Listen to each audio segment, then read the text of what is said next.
Tigers baseball on Fox Sports Detroit is presented by Bell Tire.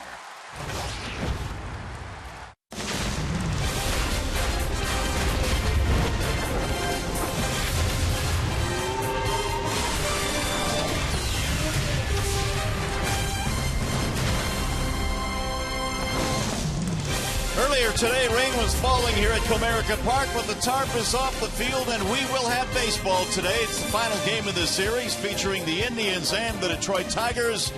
And the Tigers today have their work cut out for them. Reigning Cy Young winner Corey Kluber is on the hill. He will take the mound today for the Cleveland Indians.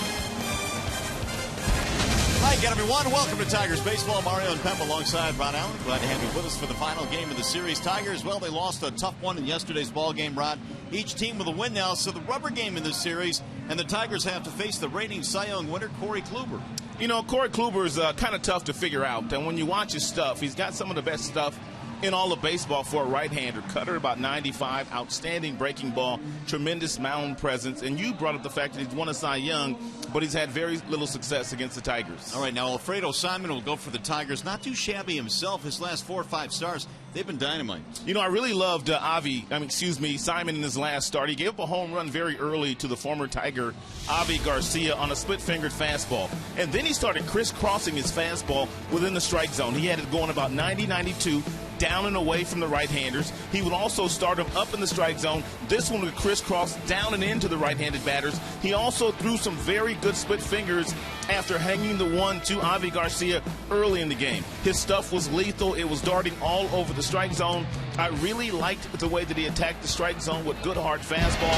I'm hoping to see the exact same Simon here today against these Cleveland bats. Go hard with that good two-seamer. All right, despite the loss yesterday, Tigers have won 6 of 8 still against these Indians. They'll try and make it 7 of 9 with a victory here today. After a short break, to the Call Sam Studios we go. We check in with Johnny Kane. Coming up in this one today, maybe some more power to dead center field. The Tigers have hit 2 monster homers in this series. Miggy in Game 1, J.D. yesterday. Tigers Tribe next.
By Family Heating, Cooling, and Electrical. Alfredo Simon is having a really nice year in his first tour of duty in Tiger White's. Fastball gets up to about 95. He's got a slider. He's got a splitter. He's got a changeup. He also has a curveball. And he's very comfortable throwing all those pitches at any point in time. And so Simon ready to go to work this afternoon. It'll be Jason Kipnis to lead things off. The sun is peeking through the clouds. It is a very warm and humid afternoon here at the ballpark. But the rain has moved out. That's the good news. Tarp is off the field, and we start on time today. First pitch of the ball game is a strike called on Jason Kipnis. Indians at 28-32. The Tigers at 2 over, 32-30 coming into play today. Kipnis looks at a ball inside, 1-1. The count on the Cleveland leadoff man. Alfredo Simon has pitched his best baseball right here at Comerica Park. In 5 starts, he is 3-1 with an ERA that is under 2. Backed him out of there. 2 balls, 1 strike. Another good cut fastball there thrown by Simon, getting the leadoff hitter Kipnis to move his feet. Simon last year won 15 ball games with the Reds. Much of his damage was done in the first half. He's having another good first half this year.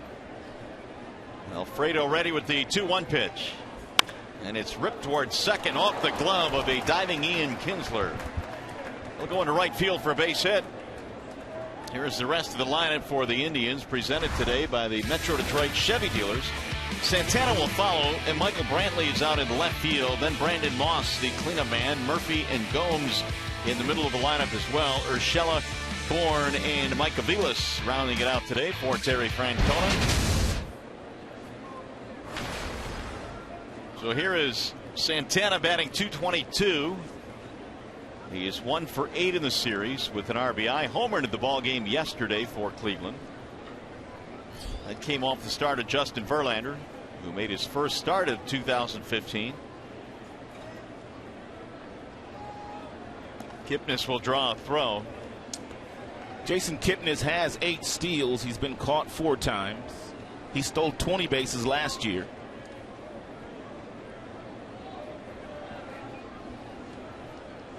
Ryan Holiday behind the dish today for the Tigers. And Santana fouls it back out of play, 0-1. Holiday not getting many reps these days behind the plate. The rookie James McCann has done outstanding work, but Brad giving Brian the start here today. Day game after a night game.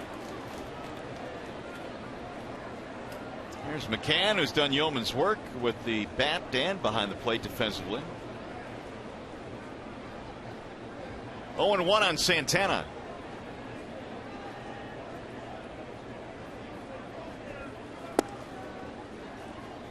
One ball, 1 strike on the first baseman for the Indians. And Tigers have already turned quite a few double plays in the series. And Simon looking for a ground ball here off the bat of Santana. It appears Santana's catching days are over for the Cleveland Indians. They had him at third base for a while, and now at first base.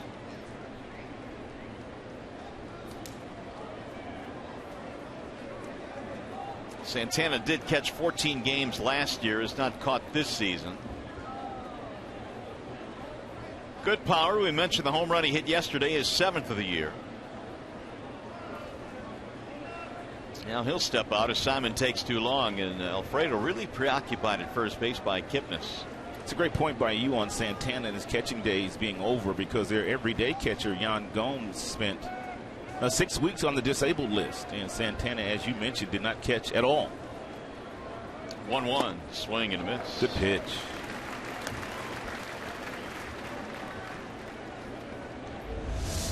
Split-fingered fastball. Gets on top of it, releases it out in front, and therefore gets some action downward in the strike zone, tailing away from Santana.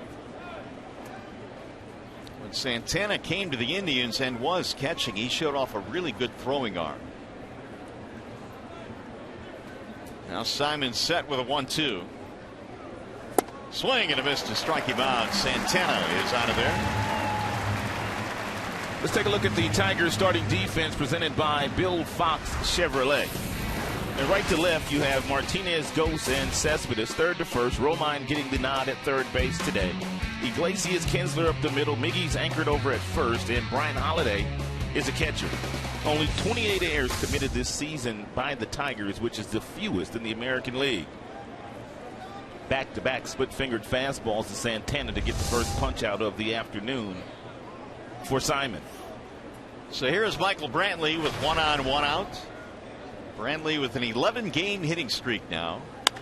Skies this one in the air to left. Hit pretty well, but playable. Cespedes going back. Edge of the track. 2 gone. Kipnis retreating to first base. It has turned out to be a very nice afternoon here. Yeah, let's cross our fingers, because when we got to the ballpark, it was raining pretty good. And they said that it was about a 60% chance that it would rain all day. Here's Brandon Moss now with 2 outs.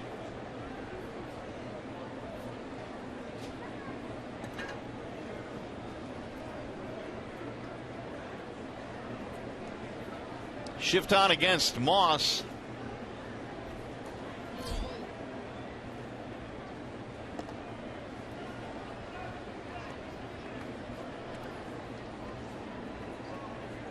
Different shift played here with Moss, though. Kinsler is in the outfield. And usually it's the third baseman, either Romine or Castellanos, that occupies that spot where Kinsler is right now. There's a ball to Moss. I would have to think, though, the fact that Romine is a shortstop by trade. Brad elects to just back up Kinsler, and then he pushes Romine over to the shortstop position, and he pushes Iglesias over to the other side. A little bit more athleticism right now on the left side of the infield, as opposed to moving Castellanos to the right side. There goes the runner. Here comes the throw from Holiday. It's on target. Got him at second base. What a great throw by Brian. Whoa, right on the money, but Terry Francona says hold the boat. He's going to check this one out. Regardless, a terrific throw. We'll see if they look at it. Brad Mills right now is in contact with their video man. Thumbs down, so they're going to say he's out. What a throw by Brian Holiday. That'll end the first inning. No runs, 1 hit, nobody left.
Here, Kipnis had a good jump, and it appeared he was going to be safe, but a nice tag applied by Iglesias. Fabulous footwork turned in by Brian Holiday, and a very strong throw right on the bag. That'll help Alfredo Simon out a little bit. Simon threw just 11 pitches in that first inning, and now here come the Tigers facing Corey Kluber. Anthony Ghost will start things off for Detroit. Anthony goes back in that leadoff spot after batting ninth the first couple of days of the series against the Tribe. He homered against Kluber back in Cleveland to lead off a ball game. It remains his only home run of the season. Kluber is one of the best pitchers in our sport, but for whatever reason, he struggles against Tigers' bats. Here's the 1-0. A little bit outside, 2 balls, no strikes. I think we're going to see a different Kluber here today. Not the Kluber that tries to overpower the Tigers with mid-90s fastballs, but he will use the fastball. But I expect a few more breaking balls today from Kluber. He's got an outstanding curveball. 3-0.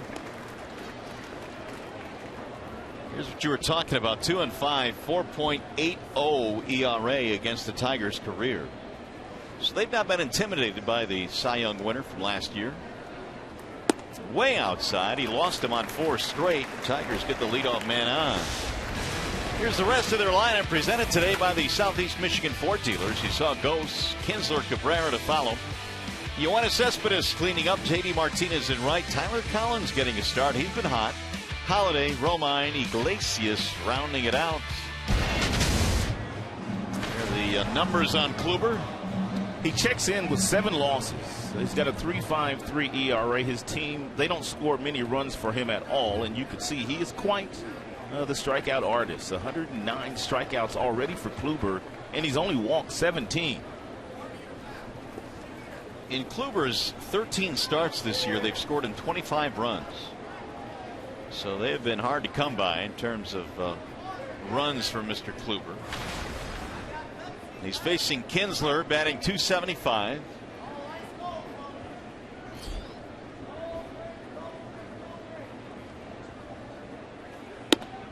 And he has thrown 5 straight out of the strike zone. 1-0 on Ian Kinsler, who has knocked in 25, and so far in the series just 1 for 9. If you're Anthony Gose and you're considering trying to steal second base on this next pitch, you better make sure you get a good jump. Gomes, their catcher, has a really good arm, and the fact that Kluber's already missed with 5 in a row. You don't want to give them an easy out.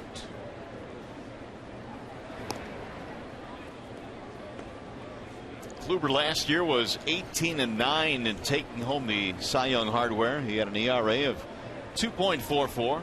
He won that Cy Young award in September. He was 5-0 with a 1.12 ERA and 50 strikeouts in September last year. There's a snap throw to first, and Ghost just got back. And that very impressive September that Kluber turned in, it allowed him to take over the Cy Young voting. He beat Felix Hernandez by a slim margin of just 10 points. I think if there are 2 pitchers that are deserving of the award, the one that finishes more strongly usually gets it. And that certainly seemed to be the case last year with Kluber. He was dynamite down the stretch.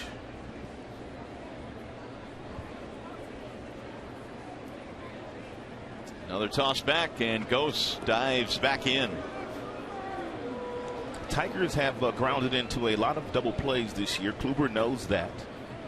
Therefore, he is paying a lot of attention to Anthony Ghost. He wants to make sure that he keeps his double play in order.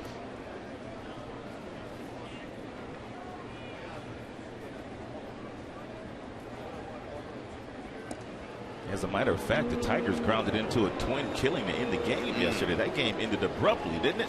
It did. The Tigers got that big hit from Cespedes, putting runners at first and third, down by a run, and you figured, well, it looks like we might get ourselves a win here today. But then the double play ball by JD Martinez ended it quickly.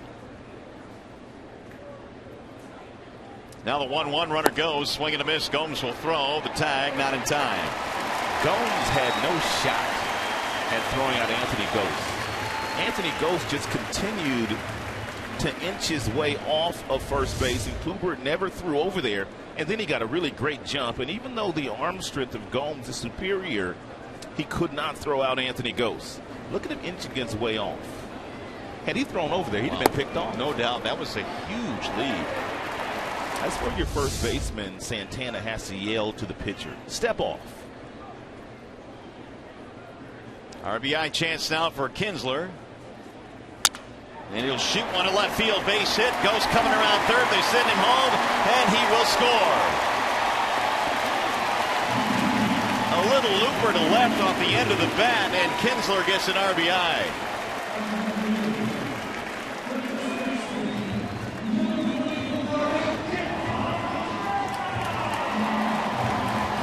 We told you that Kluber would throw a few more breaking balls here today. This is a good breaking ball.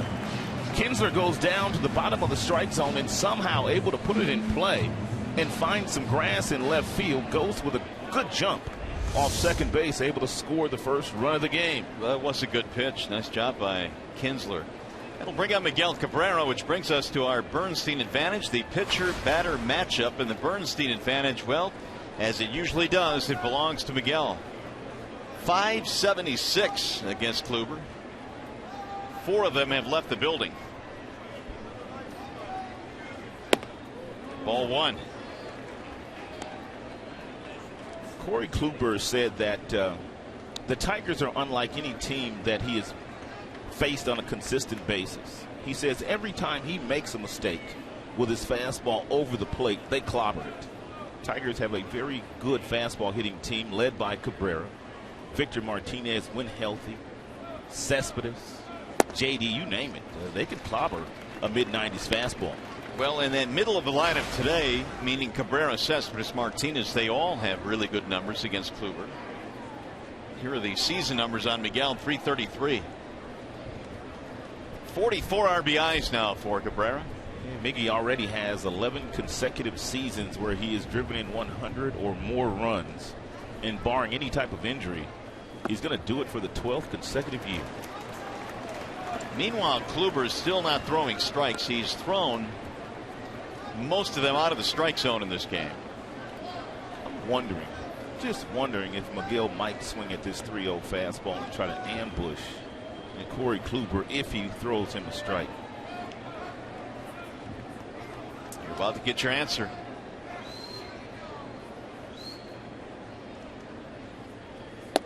He'll take. It's a strike call, 3-1.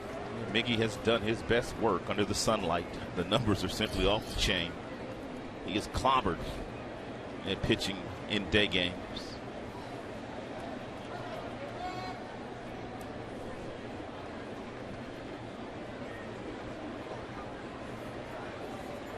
Over 400 during the day for Miguel Cabrera.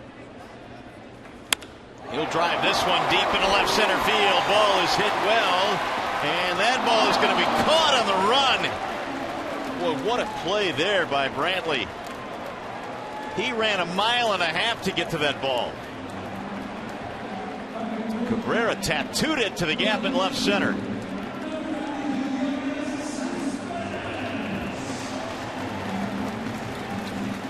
Miggy got himself a mistake over the plate. It was a cut fastball, actually a 4-seamer that he turns on, and I thought the ball had a chance to find a gap. But Brantley in left field, he's a center fielder by trade, able to run it down. Here's an example of good base running. Look at Kinsler. He doesn't think the ball is going to be caught, so he's all the way on the other side of second base, and then you have to make sure that you retouch second base when you go back to first base. That is good base running by Ian. 1 on, 1 out, a run in. Here is Cespedes.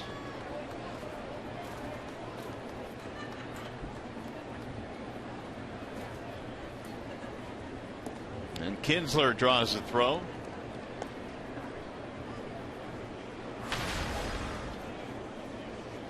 Cespedes at 308. 7-game hit streak for the Tigers left fielder.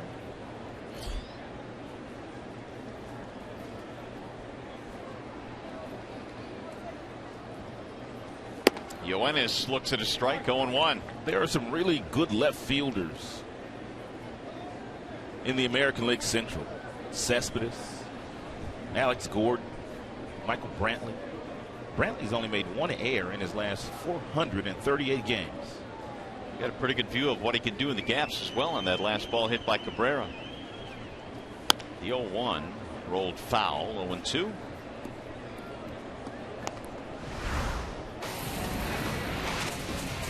Let's take a look at the Cleveland Indians starting defense, brought to you by Tim Hortons. Michael Bourne, he's in center field this afternoon for the 2nd consecutive day. 2-time Gold Glove winner when he was playing in the National League.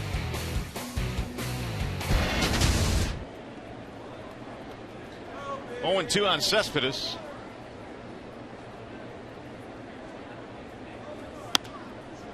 We'll get back out of play down the right field line. Cespedes has been hot lately. He's now gotten that batting average up over 300, 308 to be exact. For the most part, he is a dead pull hitter. That's where the majority of his power is. But he will take a double and a base hit the opposite way. Yoenis has been really good in his career in the month of June. He's a career 300 hitter in June. This June he's gone 444 so far. As the weather starts to warm up, he heats up too. Kluber's 0-2, runner goes, swing and a miss. Gomes will throw. It's high, the tag, and time. Out is the signal at second base. Kinsler thrown out for the time being by Gomes, and we'll see if the Tigers want to challenge.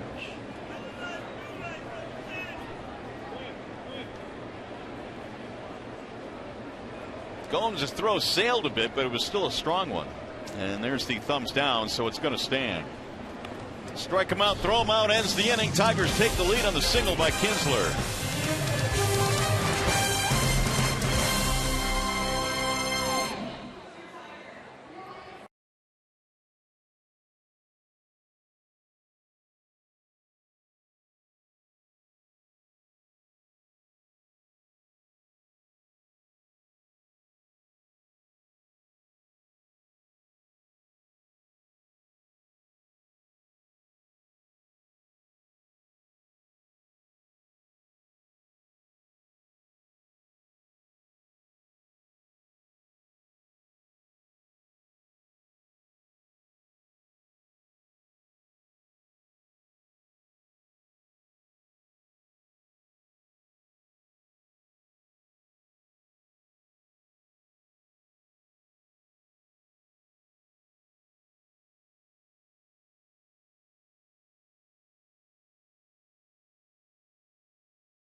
Therefore, Gomes threw the ball high, but still the tag was able to be applied to Ian Kinsler before he was able to slide in head first safely.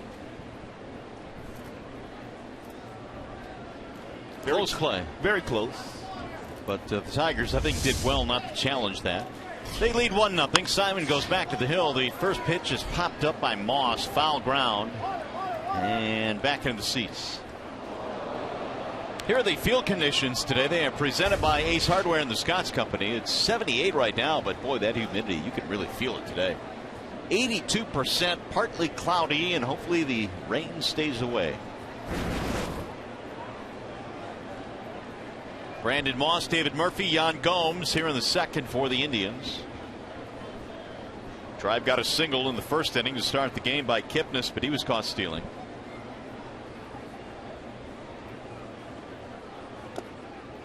One ball, one strike on Brandon Moss. Only 1 for 8 in this series. Earlier this year, he had a 2 homers, 7 RBI game against the Tigers. That was back in April. Big swing there, 1-2. Ghost in center field plays awfully shallow. He has tremendous ability to go to his left and his right to go back on balls, and I guess that's the reason why he feels comfortable playing where he plays. He takes away the singles and he takes away the doubles and triples of balls that are hit over his head. Ooh, that one bounced all the way to the on-deck circle and backstop. But that's a tad shallow for me with a guy like Moss standing in the batter's box who already has 10 homers. Moss has also driven in 34.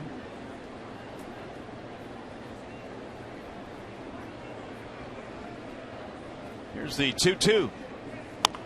Little nubber the other way. That's going to be a base hit. So the Tigers give up the left side of the infield. It'll be an infield single for Moss. He doesn't get many of those. Tigers, or the Indians rather, have gotten the leadoff man on 2 straight innings now.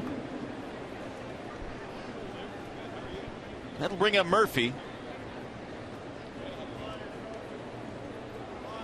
David played in the ball game yesterday, was 2 out of 3, had an RBI.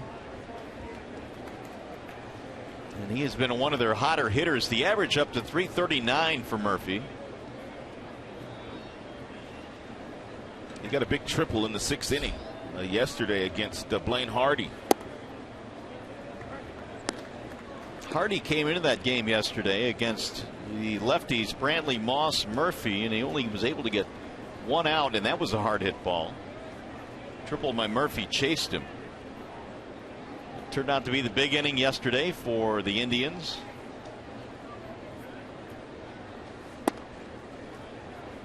One ball, 1 strike on Murphy.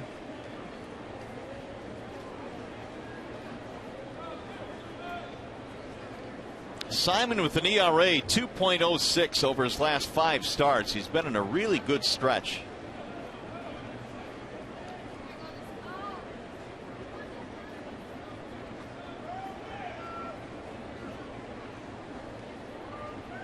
The 1-1. 2 balls and 1 strike. And with Alfredo pitching today, Simon will not face his former teammates. The Tigers have 4 coming up against the Reds, 2 at home and then 2 in Cincinnati. But he will miss that entire series.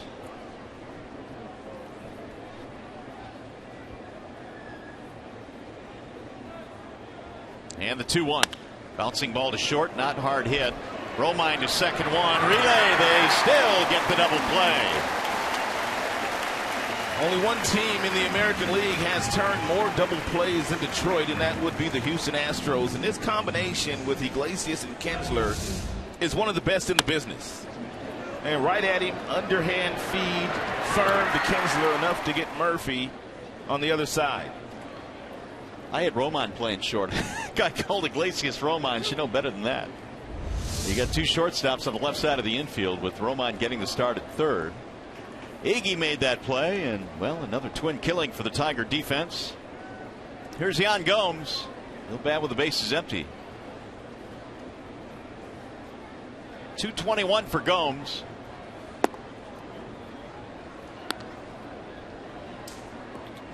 Yan also had a big hit. RBI doubled in the 8th in yesterday's win. In fact, he finished with a couple of RBIs.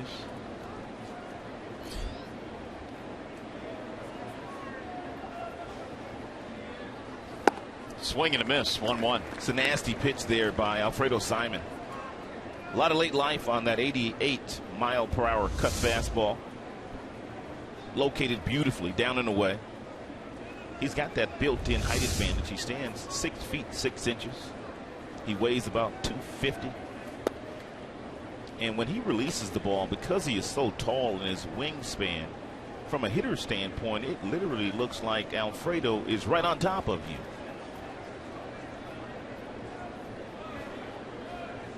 Alfredo had one time pitched in the American League with the Orioles, then was claimed off the waiver wire by the Reds, and he had good numbers last year with the Reds. Gomes cuts and misses again. Yeah, back in those days with the Orioles, he was pitching out of the bullpen, and he was throwing much harder then. He was up around 98 miles an hour with his fastball. 2-2 on Gomes.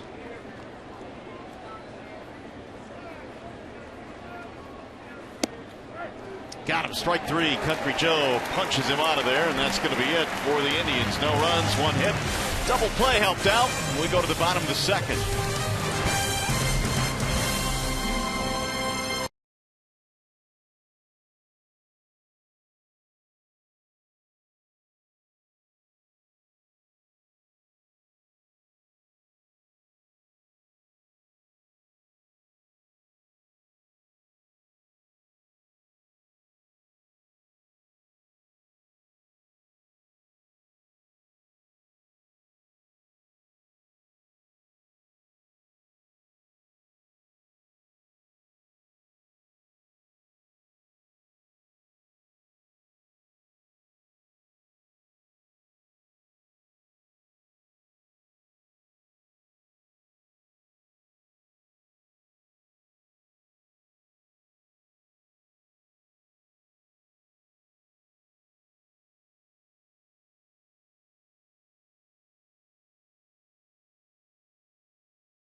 Thinking Menards brings you to the big money encounter, and boy, was it an encounter.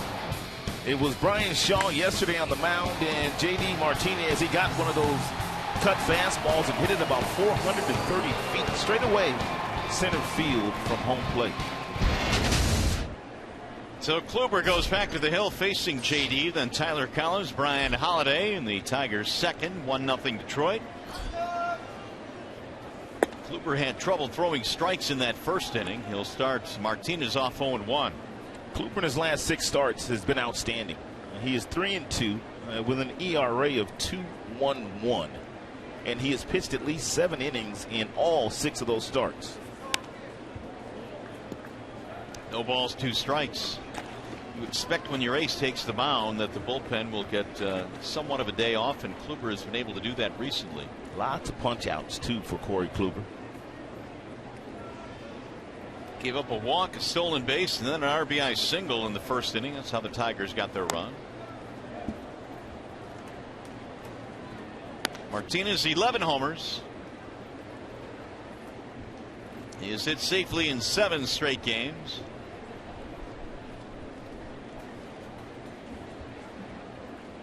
Kluber had the strikeout of Cespedes to end the first. Here's the 0-2. A little bit off the plate. 1 ball, 2 strikes on J.D. Martinez. Kluber has a fastball that will get all the way up to 96. He also cuts the fastball quite a bit and has some nice action on that pitch, about 89. He throws quite a few curveballs, not many changeups at all.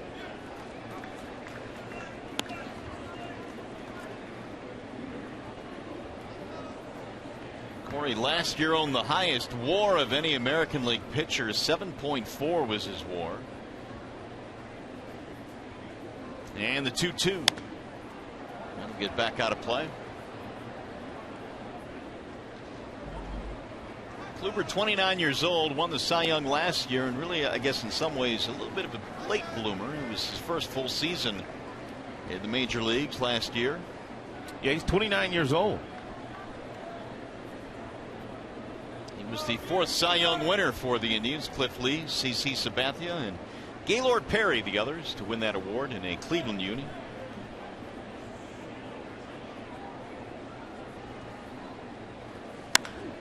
High fly ball center field. Michael Bourne is camping under it. 1 out.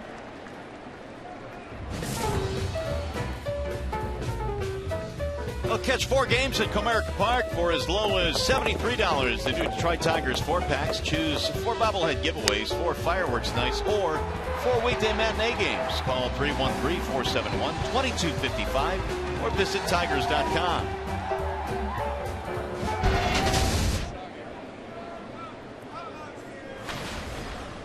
1 out for Tyler Collins.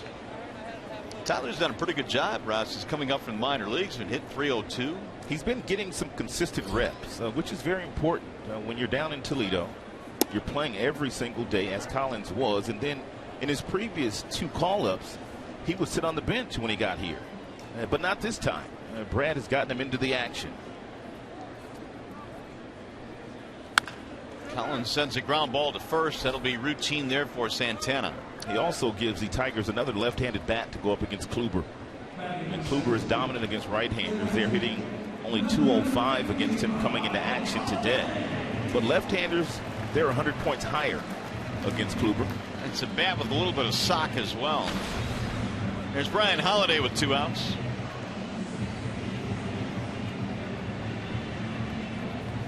And Brian Holiday will bunt for a base hit. I don't know if he's thinking about doing so here with 2 outs, but Ursula, the third baseman, is playing 5 steps behind that bag down at third. Ground ball left side. Urshela gobbles it up. And Holiday is out. It's going to be a 1-2-3 inning for Corey Kluber. Tigers baseball this afternoon presented by Bell Tire.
top of the third. Here is our T-Mobile game changer. We're talking about Alfredo Simon.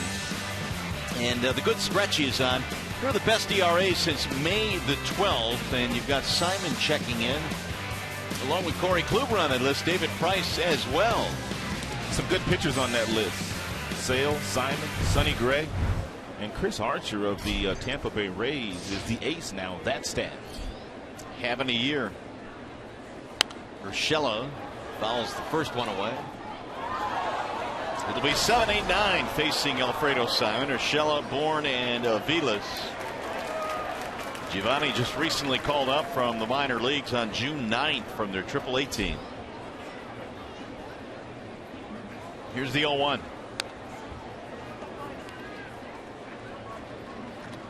Francisco Lindor, their top shortstop prospect, was called up today, and he is not starting this afternoon. But a lot of the young, good prospects, Rod, being called up now. There's about 4 or 5 young kids that were in the top 10 in all of baseball on the prospect list that have already arrived in the big leagues this year. That'll slice foul. Chris Bryant, the kid Cabrera of the Houston Astros. You mentioned the young kid here, Lindor. Buxton. Yep. Buxton batting 9th today for the Minnesota Twins. He'll make his big league debut. And there's Lindor. They say that he looks the part. Tremendous shortstop. He can play both sides of the ball. We've heard his name for the last several years. He's finally in the big leagues now. And the 0-2 is fouled off. The Cleveland Indians were not getting much production at their shortstop position on the defensive end nor at the plate, and that's the reason why Lindor is here now. He went 8th overall in the 2011 draft, the first round pick of the Indians. And we'll see if he gets into this ball game. The veteran Mike Aviles is playing short today. Little bouncer slowly toward third base. Romine on the bare hand. Nicely done.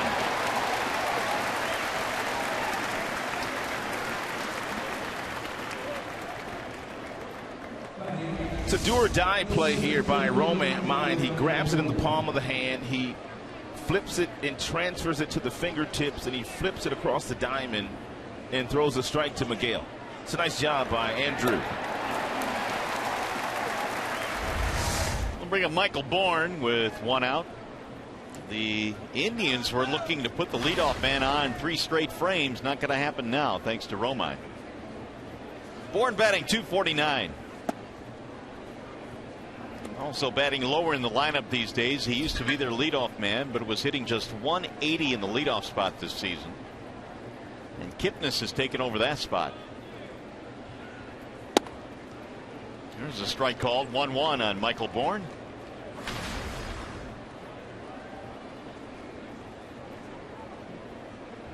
Terry Francona, 3rd season as the skipper of these Indians. Alfredo Simon has that real nasty split-fingered fastball working early here today. You may remember 5 days ago he gave up a home run to Avi Garcia against the Chicago White Sox, and then he went to that 2-seam fastball on that cutter and used it to perfection all afternoon long. But today that splitter is much better. Against the White Sox, 7 strikeouts after giving up some early runs in that game, a total of 4 of them, but only 1 was earned.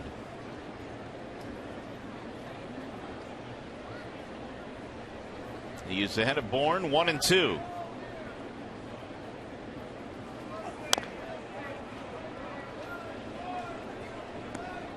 By the way, don't forget to stay tuned to Tigers Live following the game. We'll select the Fox Sports Detroit Tigers player of the game, presented by the McDonald's Big Mac and 10-piece McNuggets.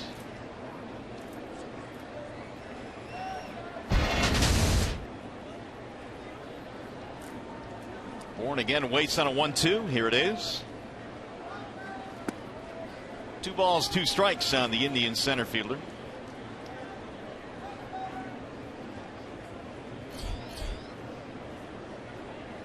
Mike Aviles waiting on deck.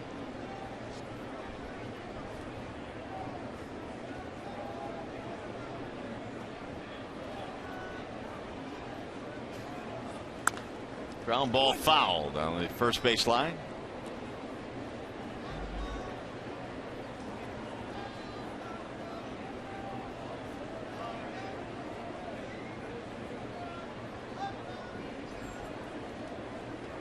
Indians invested quite a bit on Michael Bourne. They signed him back in February of 2013 after he had been with the Atlanta Braves and a lot of time with the Houston Astros as well. But it's really been, I guess, subpar performances for Bourne. He's been hampered by hamstring injuries. Hasn't really stolen as many bases as they felt he would in the American League. Again, the 2-2. Pulled on the ground to second, right at Kinsler. 2 up, 2 down. Game break time. Here's Trevor Thompson.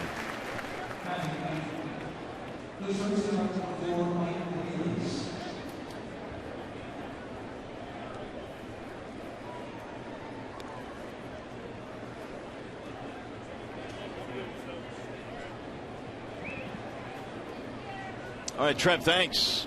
1-0 here as well. The Tigers on top of the RBI single by Ian Kinsler in the first inning.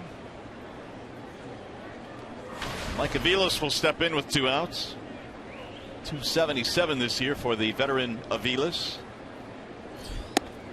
Straightens him up. 1 ball, no strikes. And by calling Lindor up to play shortstop, that means Aviles can go back to what he does best, and that's playing all over the diamond for Terry Francona and swinging a nice bat, batting .277. He has played left field, right field. He's played all the infield positions. And he's much more valuable to the Indians team in that role.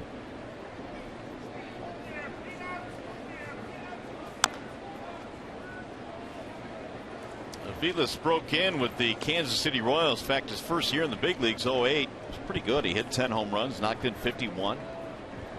Played a few more years with the Royals. Then he spent a few seasons in Boston. Now his 3rd year with the Indians.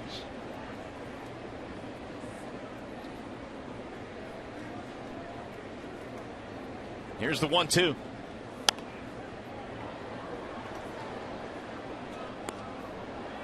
Aviles has always had that stance, which is very recognizable, with the little helicopter motion of his bat at home plate. Yeah, it's not one that you would teach the kids at home, but it works for him. Swing and a miss. Alfredo Simon dealing again today. 3rd strikeout of the game for Alfredo. And a 1-2-3 inning as well. 2.5 in the books here at Comerica.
By Comerica Bank, raise your expectations of what a bank can be. When it's time, come to Comerica.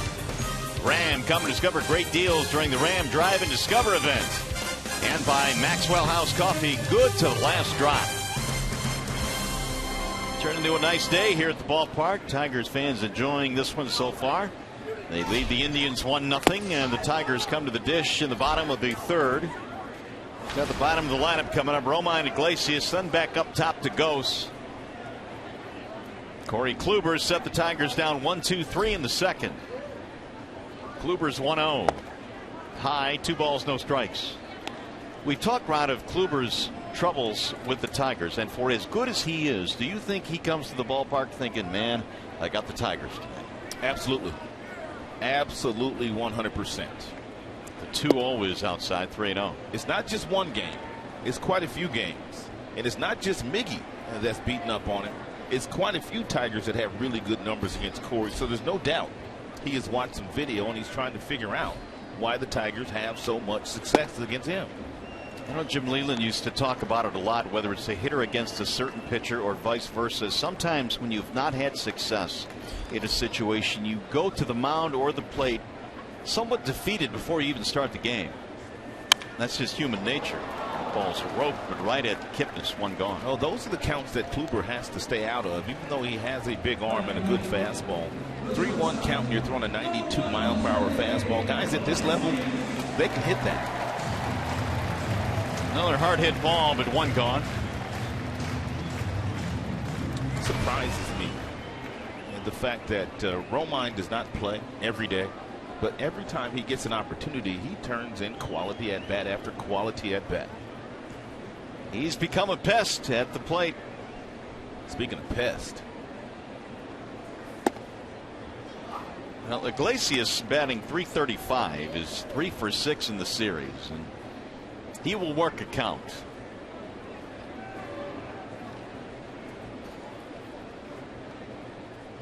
The 1-0 is in for a strike. 1-1 on Jose. Back in the month of May, had a 9-game hitting streak.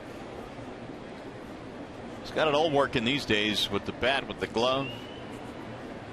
Kluber is 1-1.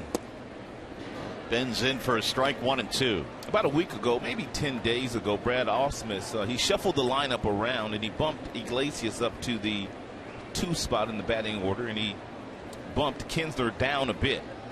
Iglesias for a couple of days did not swing the bat all that well, and he put him right back in that 9 spot, and he picked up where he left off. How big of a difference in the types of pitches you see can the 2 spot be compared to the 9 spot? Well, with Miguel batting behind you, as he was when Iglesias was batting second, Iglesias was getting a lot of fastballs. A lot of fastballs all over the strike zone, and it can be different. The pressure of batting up in the lineup versus batting 9th in the lineup. Here he is being pesky again, fouling off another.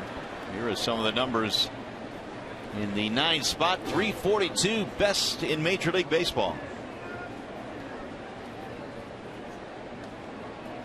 Kluber trying to put him away.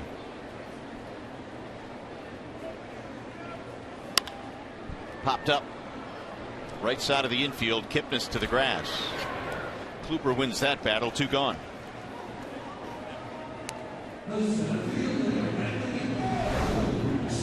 Little breakdown on Corey Kluber. Last season, of course, he won the Cy Young. We talked about some of his numbers. They're a little bit elevated, though, this year. He should have more than 3 wins. His team, they really have not scored many runs for him this year, but he will be the first to tell you that he's not pitching as well as he did when he won the Cy Young last year. He'll face Anthony Gose, who walked on 4 straight pitches in the first, stole a base, and then scored. Anthony tries to drop down a bunt.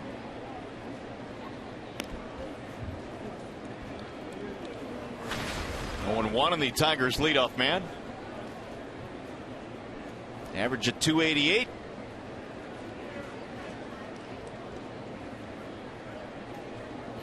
It was April 11th at Progressive Field in which Gose hit that leadoff home run against Kluber.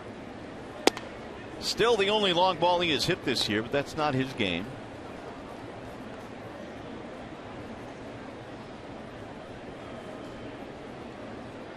One ball, 1 strike. Way outside, 2-1.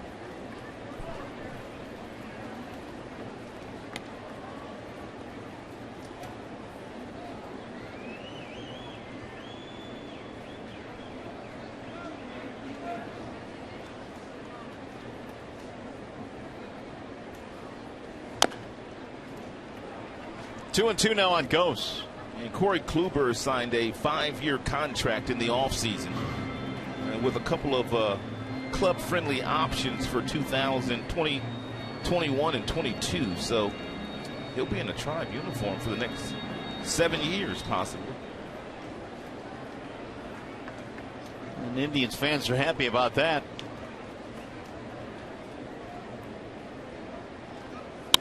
Ghost sends a ground ball to second. And Kipnis has it. Corey Kluber now has straightened things out. A pair of 1, 2, 3 innings. 3 innings here at Comerica Park in the books. Still 1-0 Detroit.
Had an outstanding cut fastball against the White Sox. He had it darting down and away from the right-handers. He was also starting it up and away from the right-handers, and it was darting down and in. When you can get your fastballs to crisscross in the strike zone the way that he was that day, it's a beautiful thing. And he kind of had his way against White Sox bats. Here's a splitter. Straight up, down, off the table, and it looks like Simon is on one again here today. He is featuring that same stuff. Alfredo goes back to work, and he misses inside to Jason Kipnis. It's amazing what these guys at this level can get the baseball to do, and that was a perfect example of the cut fastball, the two-seam fastball, and the split-fingered fastball that Simon throws on the regular. Kipnis, Santana, Brantley as we go to the 4th inning. 1-0 in favor of the Tigers. The Indians have 2 hits. The Tigers have 1. And that was the RBI single by Kinsler. Sprayed foul down the left field line. 2-1 on Kipnis.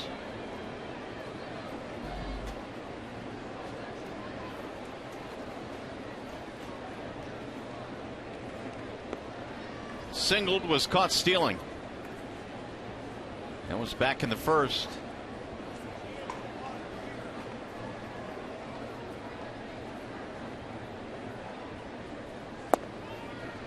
Low 3-1. 81 hits now, 82 hits for Kipnis, counting his 1 today. And Prince Fielder leads the American League in hits with 84.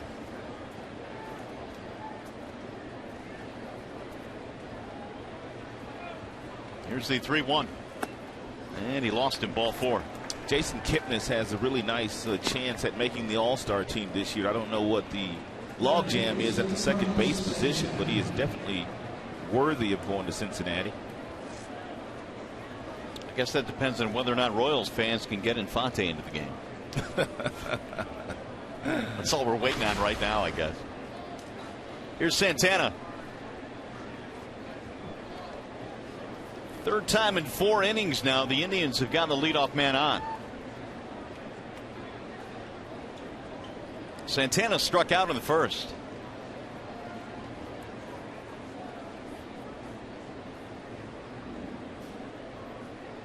Fredo had retired 5 in a row prior to that. Base on balls to Kipnis. Drill to right field on a line. JD going to run it down. They'll throw it back behind the runner, Bittardi. With Santana tomahawked that thing to right field.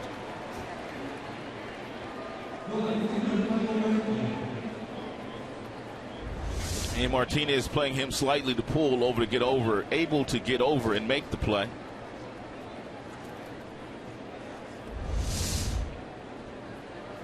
One away from Michael Brantley.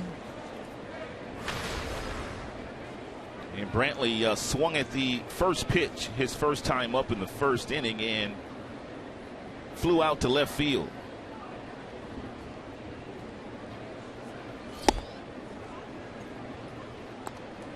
That'll be 50 now for Simon. Here's his breakdown. When the Tigers saw Brantley early in the season back in April, he was really battling a back strain, and really it was something that was bothering him for a good part of that first month. He'll roll that one at first. Great play, Mickey. Throws down to second, and it'll bounce into left center field. Oh, let's hope Iglesias is okay. Iglesias flipped. That'll get the runner to third for the Indians. What a play by Miggy, but hopefully Iglesias is all right. Here comes Kevin Rand out to take a look at him. And Jose's waving Kevin back. That's a good sign. What a play by McGill.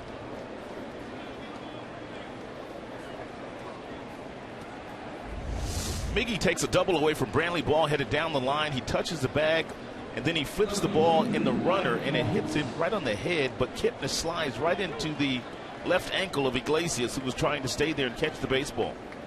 Nearly another double play turn by the Tigers. Took a while for Kipnis to realize where that ball was. He finally got to third with 2 outs. It's unfortunate that Miggy's going to get an error on that play. Yeah. That will be his second error of the year. His throw drilled Kipnis right in the helmet. It'll be the first error of the game for either team, and that'll put the tying run at third with 2 outs. Moss looks at ball 1. That is only the 29th error the Tigers have made all year as a team. They came in with a .988 fielding percentage, which was tops in the American League. Man, has this defense gotten pretty good. Really strong. I mean, how about the catch Ghost made yesterday? Tremendous. We've seen Iglesias throw up highlight after highlight. Kinsler's been great. Miggy's been good. 1-1 on Moss. Cespedes even been a bit underrated in left field. JD solid in right. There's the infield position against Moss. Kinsler back to the grass. Iglesias swung around the bag. Moss took advantage of that in his first at bat by hitting a little dribbler down the third base line for an infield hit.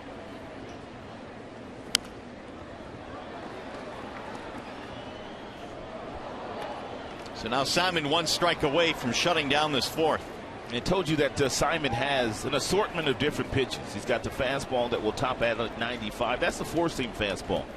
But he cuts and he sinks it. And he also has that devastating split-fingered fastball, which is usually his pitch of choice with 2 strikes. And if you're Brian Holiday, if you call for that pitch, you know you have to get down and block it.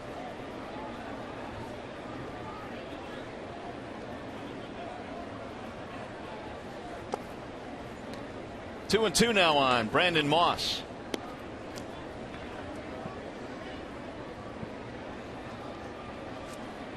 Kipnis, the runner at third. He's the tying run with 2 outs.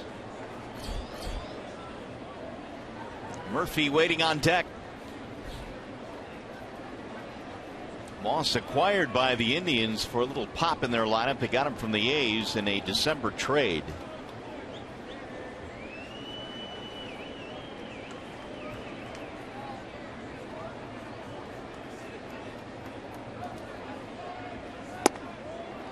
Three and 2. Last couple of years, the Indians have had a very difficult time of beating the Tigers. As we look at this last fastball that just missed, at 94 miles an hour. Therefore, the last couple of off seasons, they acquired a couple of left-handed bats, one in Moss and the other one in David Murphy, the on-deck hitter. Both guys have good numbers career-wise against Tigers pitching. And we mentioned that big game that Moss had earlier this year, a couple of homers and 7 RBIs in the game back in April. That ball is hit a mile high in the air, but shallow in right center field. Kinsler is going back to make the play, and that's going to end the threat. No runs, a walk, 1 man left.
Tire, get the lowest tire price, period. Bell Tire.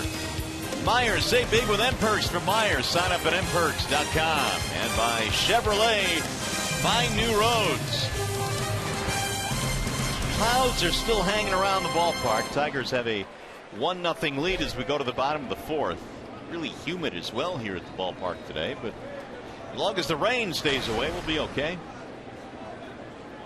Kinsler starts it off for the Tigers, then Cabrera, then Cespedes against Corey Kluber, who is now retired 8 straight for the Indians, and it's line to right field. Moss gets over there, 1 gone. Now Cabrera. Miggy hit a ball right on the button his first time up to the gap in left center that Brantley ran down. Typical hard hit ball by Cabrera.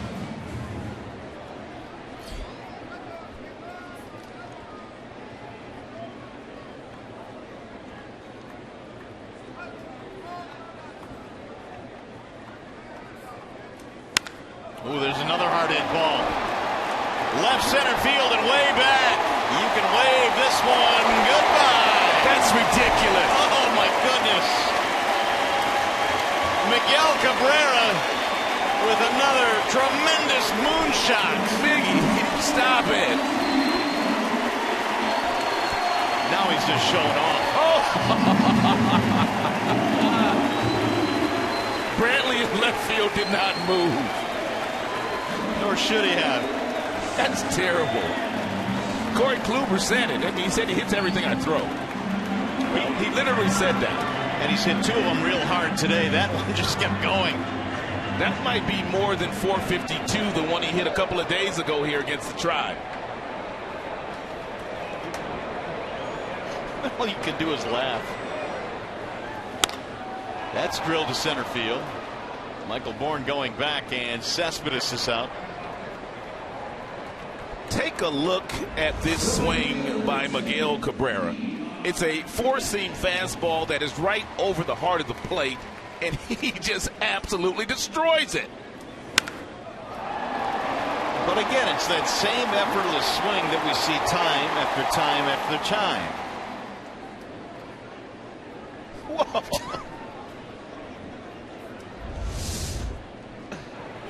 The hit speed off the bat, 105.3 miles an hour. He's amazing. He's simply amazing. The hit speed on the ball that he hit on the Friday night game here that went straight away center field, that went 452 feet. The hit speed on that one was 110 miles an hour.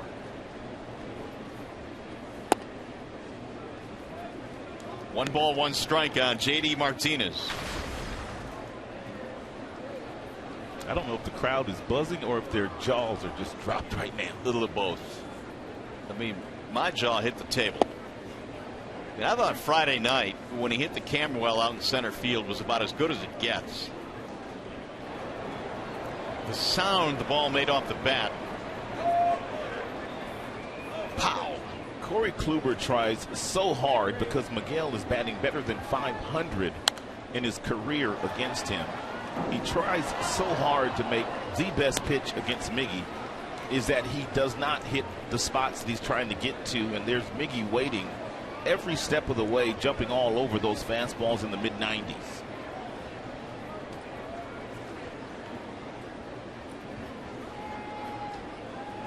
Here's the 1-2 to J.D. Poke that one back out of play. When you start looking, Mario, at some of the best trades in the history of the game, best trades in the history of the game, the trade that David Dombrowski pulled off to get him from the Florida Marlins at the time has to be one of the best ever. Well, I would say it's his best, there's no question. But yeah, in the history of the game, I mean, there have been a lot of good ones over the years, but this one netted a Triple Crown winner, MVPs, batting champs. They gave up 6 players for Miguel Cabrera, and he didn't give up enough.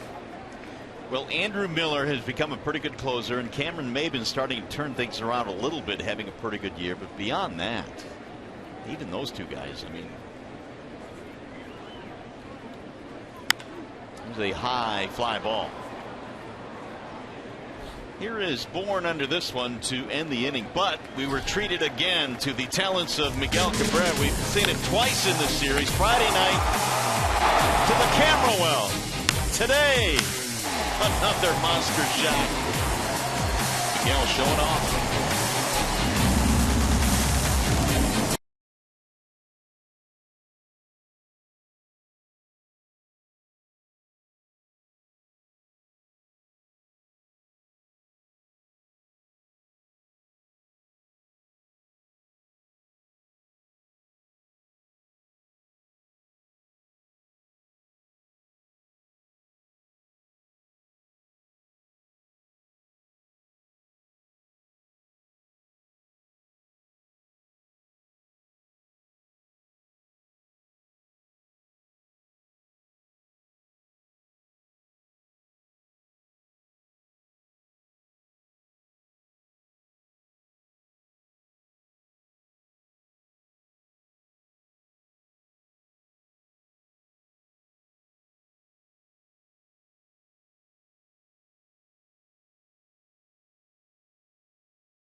And just a reminder, as you enjoy a cold one, to look forward to Miller Time and later in today's game, brought to you by Miller Lite. So Simon has another run to work with now. It is 2-0 after the home run by Miguel Cabrera. We should petition Rod to have these home runs that he's hit in this series count as 2 homers. I don't see why we shouldn't do something like that. It's amazing. What do you got here? About 1,000 feet of home runs? At least. Simon back to work. The 1-1 to Murphy. Murphy double play ball back in the second. He's 0 for 1. Gomes and Urshela will follow here in the 5th inning for the Indians. Tigers trying to win 2 out of 3 in this series before welcoming in the Reds. Good block at home plate there by Holiday. 2-2.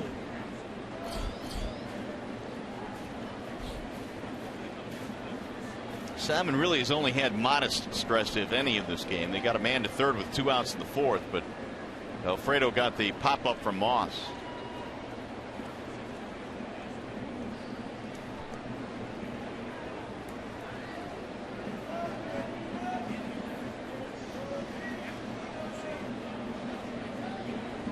Now the 2-2.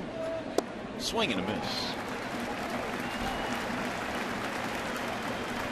That's that split-fingered fastball that Simon throws more than any other starter in the major leagues. Over 30% with that splitter.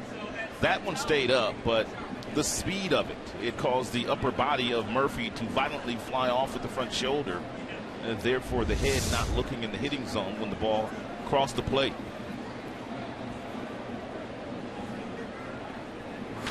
Here's Yan Gomes. Simon has done outstanding work here at Comerica Park.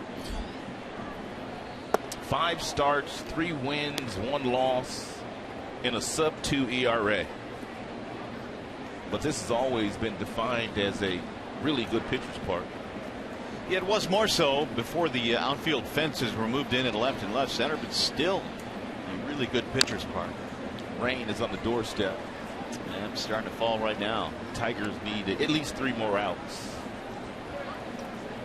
2 more, excuse me. Let's get them quickly here. They're starting to scatter. Heather Nabasny's grounds crew is at the ready as well. Swing and a miss. 1-2 on Yan Gomes.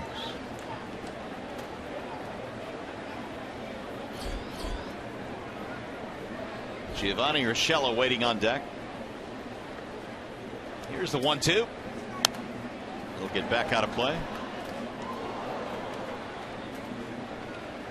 I guess some of the folks looked at the weather report and they brought umbrellas, ponchos. I've never been big on ponchos. How about you?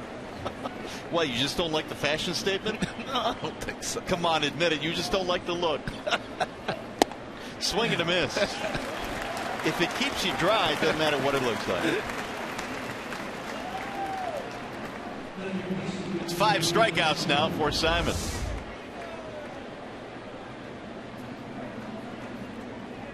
He's getting a lot of strikeouts on balls up in the strike zone today. Now, those are hittable pitches with 2 strikes by some of the Indians hitters, but they're not basically trying to hit the ball the other way. They're pulling off that ball. Up and in to Urshela.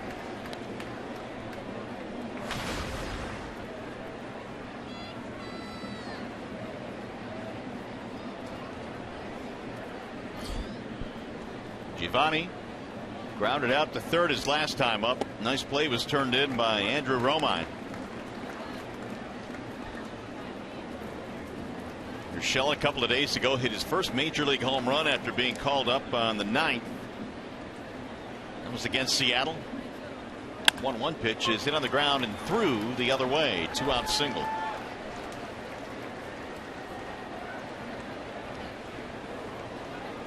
So Simon now has hit 70 in the pitch count total. As the rain continues to fall here. And there's some umbrellas. Now, you like the umbrella look a little bit better? Yeah, I could go for the umbrella look a little bit better.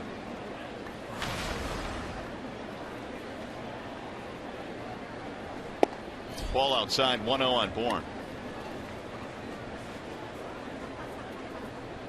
4-3 ground out his first at bat. Tigers got 1 in the first, 1 in the 4th. They lead 2-0. But as we saw yesterday, this Indians team can be scrappy. They came back for the win yesterday.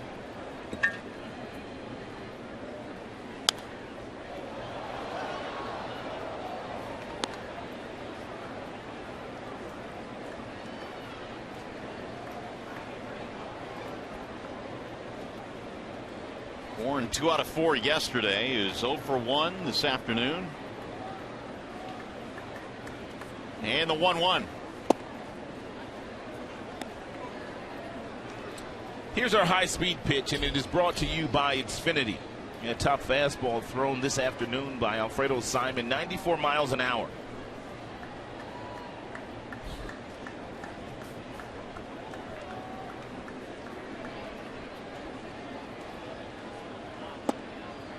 Strike called by Joe West. Nice split-fingered fastball thrown by Alfredo. Dropped in there nicely against Michael Bourne.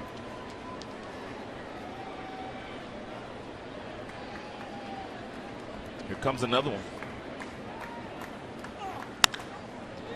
In the air, center field. Ghost started back. Now he's coming in, and he'll make the basket catch. It's a beautiful thing to have speed, isn't it? Came in handy there for Anthony Ghost. Tigers baseball this afternoon, presented by Bell Tire.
The Tigers have gotten a couple of runs on a homer by Cabrera and a single by Kinsler. Tyler Collins will lead it off. It'll be Collins, Holiday, Romine facing Corey Kluber in the 5th. Tyler grounded out his first time up, 0 for 1. Showing bunt, looks at ball 1. Drawing Urshela, the third baseman, in tight.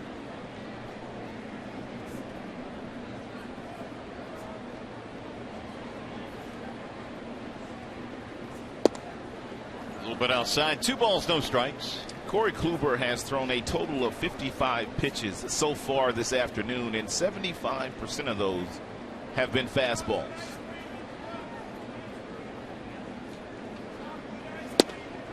That's in there. 93 on that fastball. Kluber earlier this year had an 18 strikeout game against the Cardinals. That was at home against St. Louis. 2-2 now on Tyler Collins.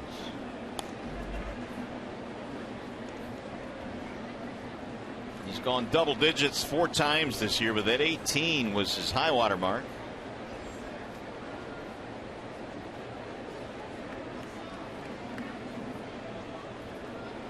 And the 2-2.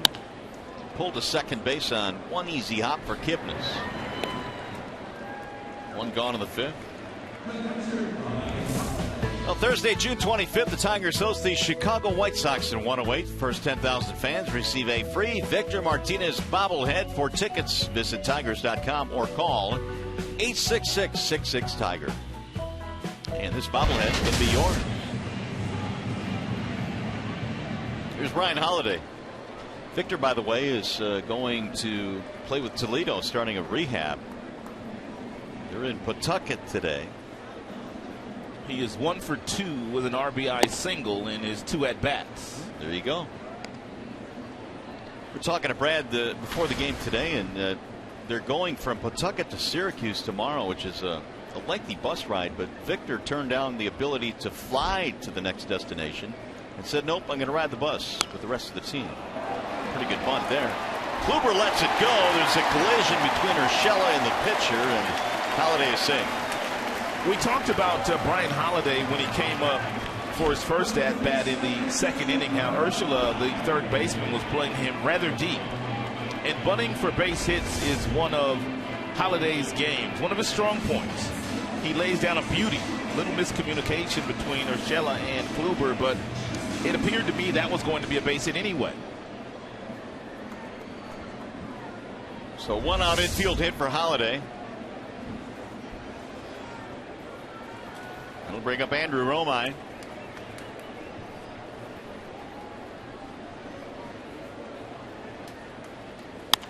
Romine skies one toward left, but out of play.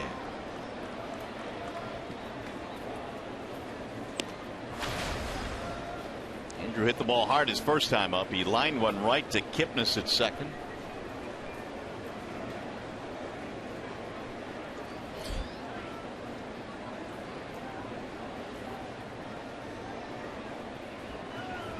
Kluber really hasn't had good success this year against the Central. 0-4 this year. There's a ball inside. He has not been the recipient of much offense this season, and again, same story today. Simon has limited the Indians to no runs, 3 hits. There you go. Here's further proof.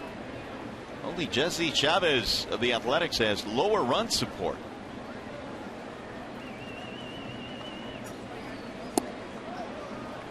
That one just missed. 2-1. Light rain still falling here at the ballpark.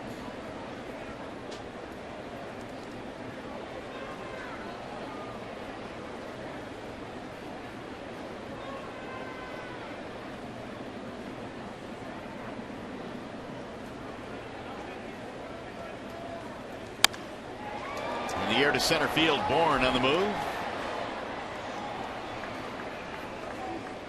Send Holiday back. 2 gone to the Tiger fifth. Bring up Iglesias.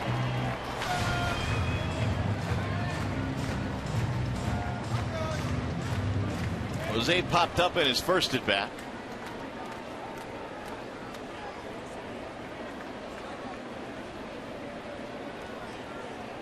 See Iglesias trying to wipe that rain off the bill of his helmet.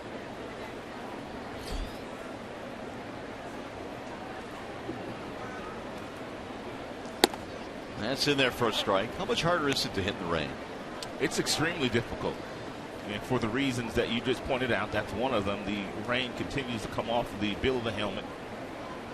You don't have quite the grip on the bat that you'd like to have the longer you stand in that batter's box. Slice to right, base hit.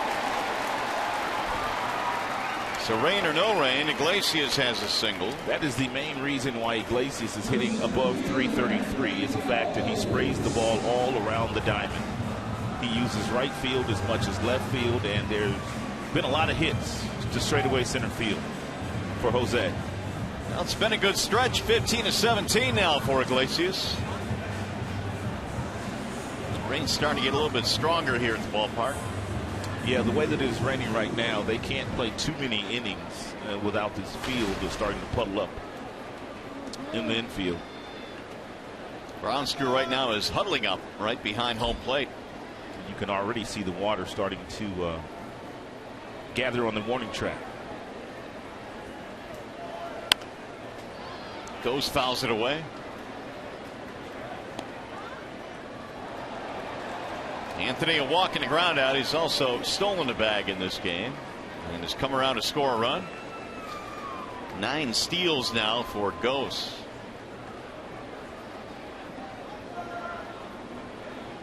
They got the whole family under the umbrella there. It's a big umbrella. It is. Dad taking care of the family. Chopper foul.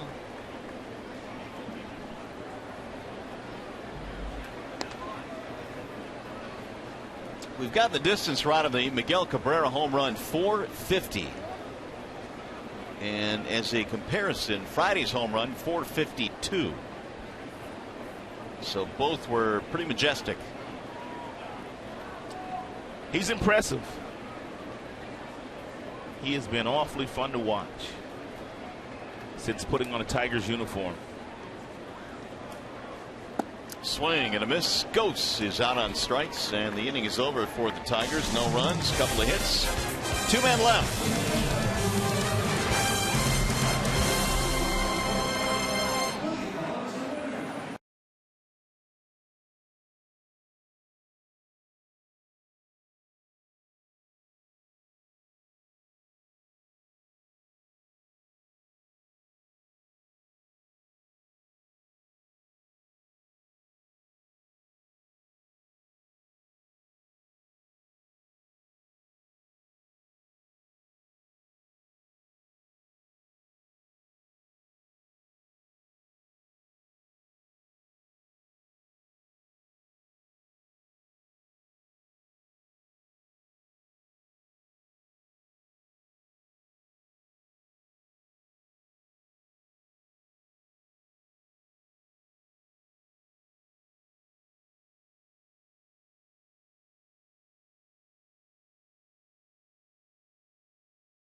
Tigers are in a rain delay here at Comerica. The tarp is on the field, keeping the infield dry, and hopefully the rain will move through the area quickly. We'll be back with more from Comerica.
delivers a strike to Mike Aviles.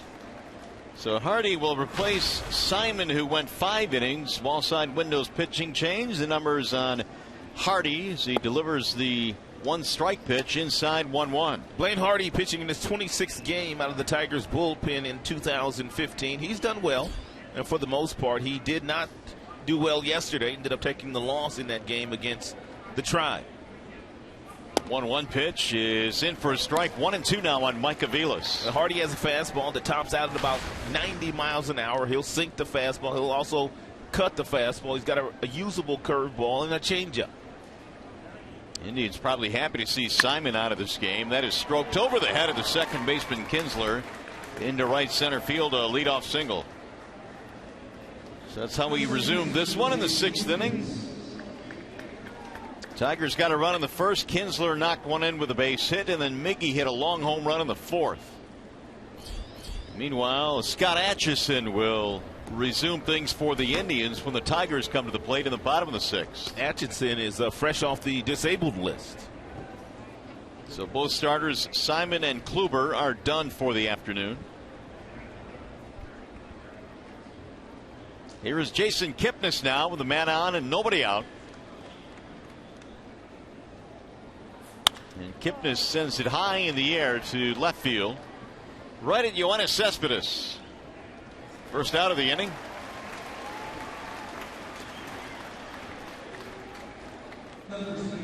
That'll bring in Carlos Santana.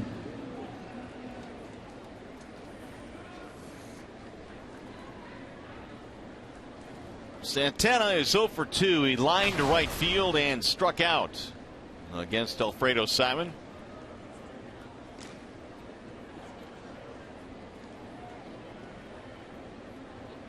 .151 was the official time of delay here at Comerica Park, nearly 2 hours.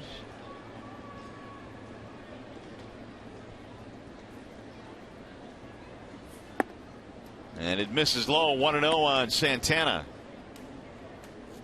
Indians really didn't have too many opportunities against Simon. They had some base runners scattered around the area. They got a runner to third base in the 4th, but couldn't get him home. Really the only real shot they had against Simon. Alfredo had a much better split-fingered fastball here today than he did 5 days ago when he went up against the Chicago White Sox. Of the pitches that he threw this afternoon, about 50% were cutters and 2-seamers, and the other 50% off-speed pitches. Simon's still eligible to win this game if the Tigers go on to win it. They're up 2-0. Ooh, he was spinning his wheels getting back in there. Track a little bit damp. It'll be the 4th win of the season already for Alfredo right here at Comerica Park.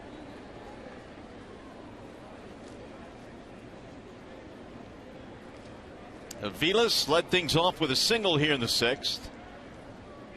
Now Hardy with the 1-0. High pop-up. Right side of the infield for Kinsler, waiting for it to fall, and it finally does. 2 gone. Santana now 0 for 3 in the game, and Hardy will go against the lefty Michael Brantley. Brantley is the first guy that Hardy faced yesterday in that 6th inning, and Brantley got it started with a single. 0 for 2 in this game, ground out, fly out.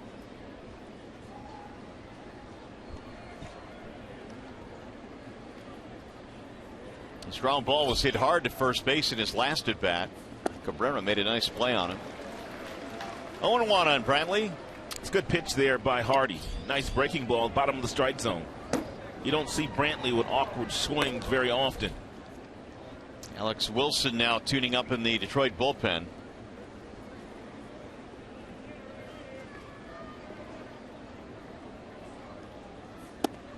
Brantley was frozen that time, and the count is 0-2. Each ball club with 4 hits in this game. Not a whole lot of offense.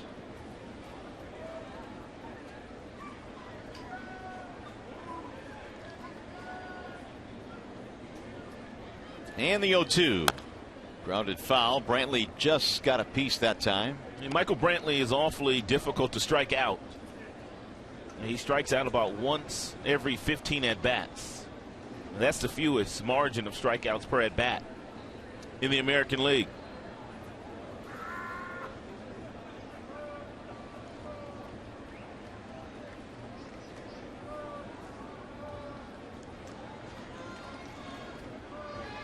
Hardy again with the 0-2, and he takes high. 1 ball, 2 strikes. That's a good pitch, and they almost got Brantley to leave the strike zone. 3 breaking balls in a row, located at the bottom of the zone, and then he changes the eye level with a fastball upstairs at 88.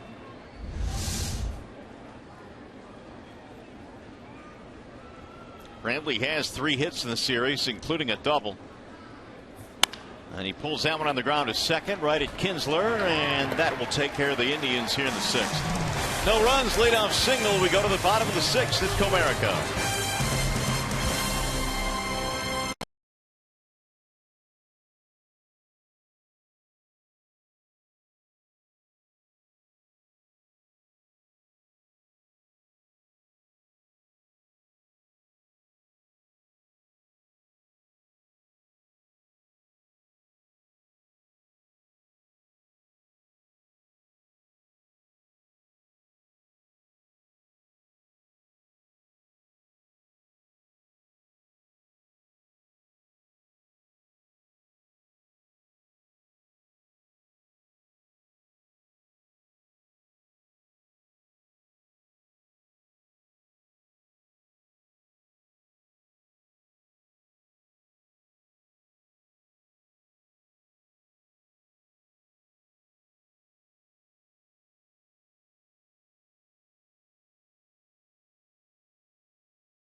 Sixth after a 1 hour and 51-minute rain delay. Alfredo Simon, 5 innings, 3 hits, no runs. He struck out 5, and Miguel Cabrera solo home run in the 4th inning, one of the 2 runs the Tigers got in this game.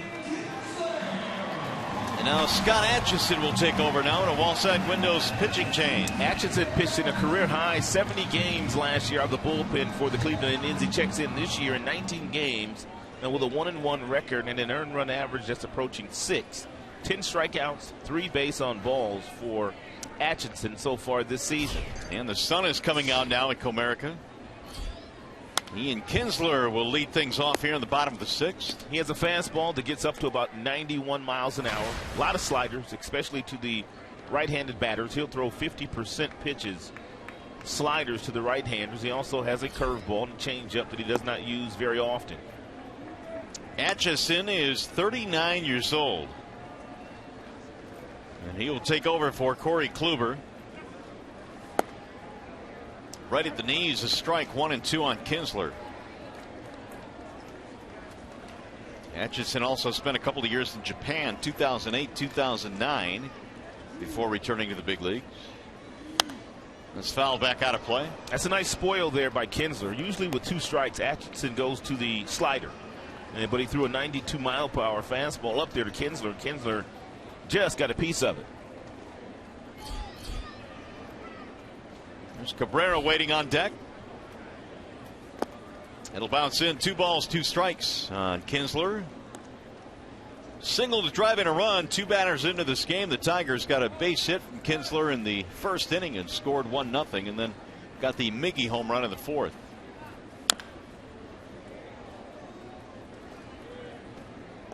Tigers trying to take 2 out of 3 from the Tribe, with Cincinnati coming to town tomorrow night. 4 straight against the Reds, 2 at home, 2 on the road, as Nick Hagedorn begins to warm up in the Cleveland pen. It'll be a late arrival for the Cincinnati Reds. They play a night game tonight in Chicago. They'll get back into the seats.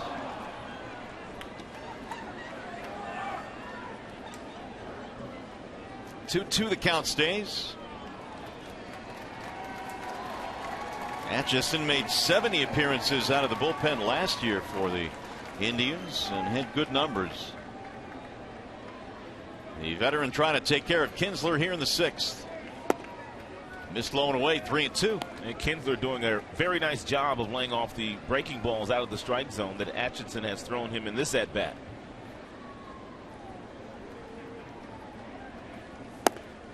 He walked him. Didn't miss by much. Leadoff man aboard.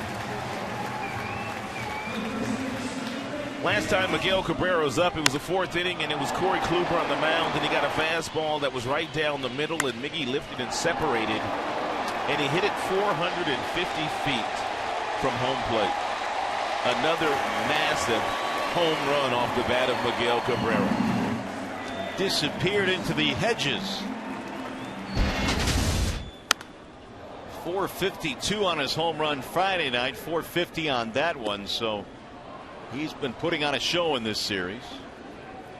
And Miggy, good numbers against Atchison, 4 for 8 with a home run. Well, those cars up there in the Chevrolet Fountain, they don't appear to be all that safe these days, the way Miggy's swinging the bat. Here's the 0-1. Drilled to left field. That's going to drop, base hit. It doesn't matter what you throw to him. He barrels up everything. 2 on, nobody out. It's a 91-mile-per-hour fastball that they're trying to crowd Miguel with, and they do get it in. It's on the inner third of the plate, but look at Miggy pull his hands close to the body. You pull your hands close to the body, that allows the barrel of the bat to get over the heart of the plate, and it allows you to put the ball in play with some authority.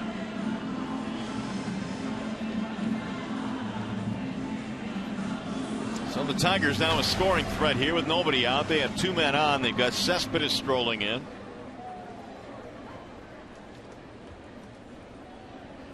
Yoenis in the ball game, 0 for 2, strikeout, flyout. Tigers have just picked up their 5th hit of the game. Meanwhile, outstanding at bat by Ian Kinsler to get the walk to lead off the inning. Strike 1 on Cespedes.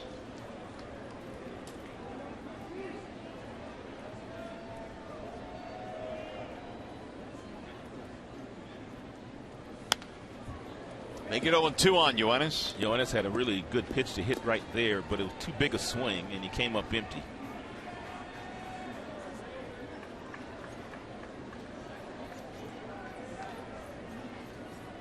Nine homers this year for Cespedes, trying to extend his hitting streak. Right now it's 7 consecutive games. More importantly, trying to extend the Tigers' lead, which is at 2-0. Ball high, 1-2. 8 of his 9 home runs have gone to left field. He has 1 home run to right field. He's a dead pull hitter.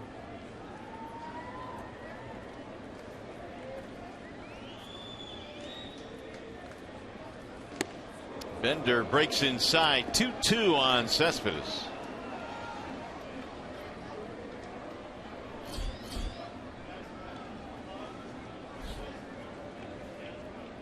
Waiting on deck, J.D. Martinez. They've got Yoenis played to pull on the infield. Atchison now with the 2-2, drill to left. Ball hit hard, but caught on the move by Brantley, and both runners will hold. 1 out. Fans, see the Tigers take on the Reds tomorrow and Tuesday at 7:08. Get 4 tickets, 4 hot dogs, 4 bags of chips, and 4 drinks for only $19 per person. It's the weekday value pack. Call 866-66-TIGER or visit tigers.com. Here's J.D. Martinez.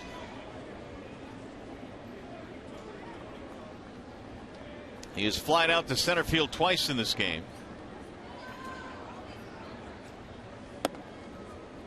Take ball 1 inside. Atchison does not appear to be all that sharp with the slider here today. He's thrown a lot of them, and he's hung quite a few of them. That last one was hung to Yoenis Cespedes. Nice play by the left fielder, Michael Brantley. Good rip there by Martinez, fouled straight back, 1-1.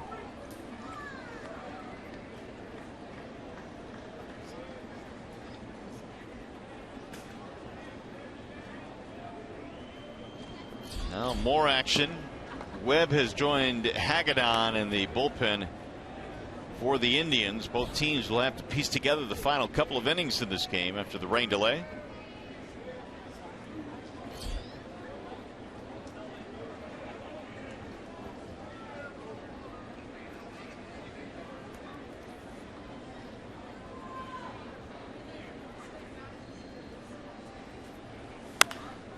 That'll get back out of play, 1-2. And Tigers today have to figure out a way to get the ball to Joakim Soria with a lead. He hasn't pitched since the team was on the road.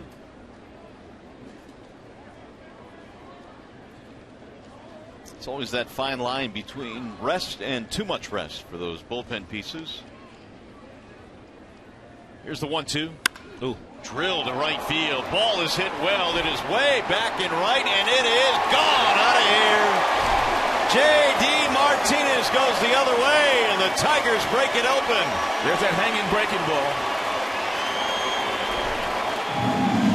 Talked about Yoenis Cespedes, and most of his damage in the power department has been done to left field. J.D. Martinez has done most of his to right field. Oh, we did damage there. It's a breaking ball, curveball variety. Martinez recognized it very early. He allowed it to get deep enough so he could barrel it up and hit it over the out-of-town scoreboard. Atchison will not survive the sixth. He will face a total of 4 batters in this game. He walked a man, gave up a single, and now the 3-run homer to Martinez. JD's 12th of the year. 32 RBIs now for Martinez. Second consecutive day that Martinez has homered. He also homered in last night's game to straightaway center field.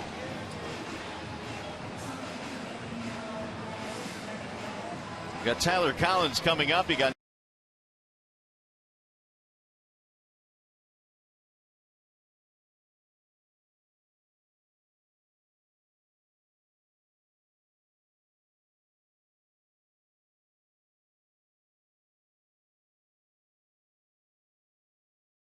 ten base on balls for the slender left-hander.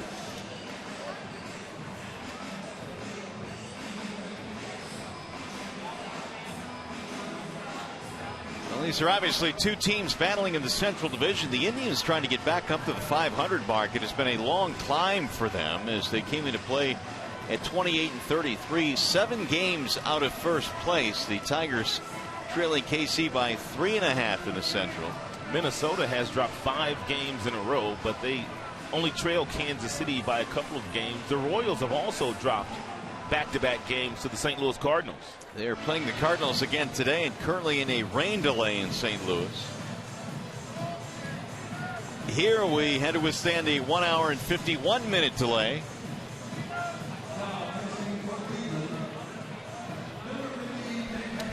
Take a peek at some video, some game summary action. In the very first inning, it was Goes who was walked. He's promptly stole second base. Then there was Ian Kinsler. He took a breaking ball off the carpet and drove in one.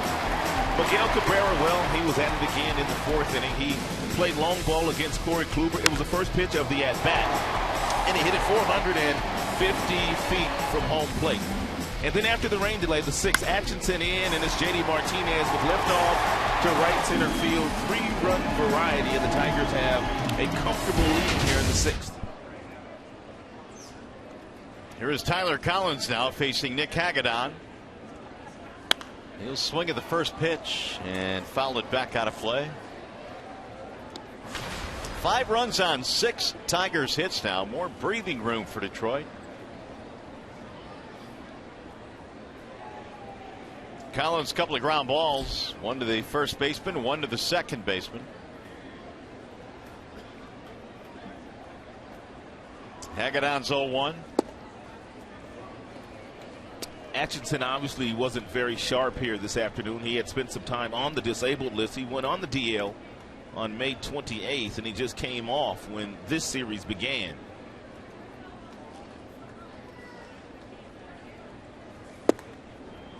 One and two on Collins. 94 with that fastball thrown by Hagedorn.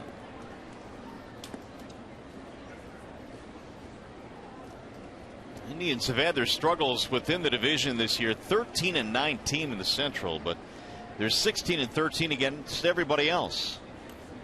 Not a good recipe. Ooh, that one just missed, and the count goes 2-2.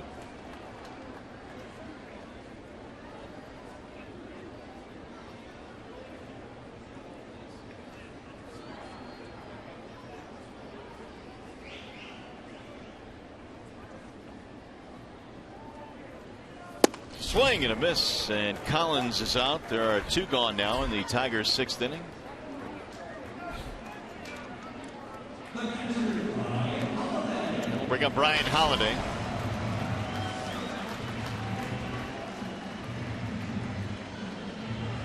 Holiday with an infield hit back in the fifth inning. Batting .250 for the year. It was a perfectly laid bunt down the third baseline. And for that first hit of the day for Holiday.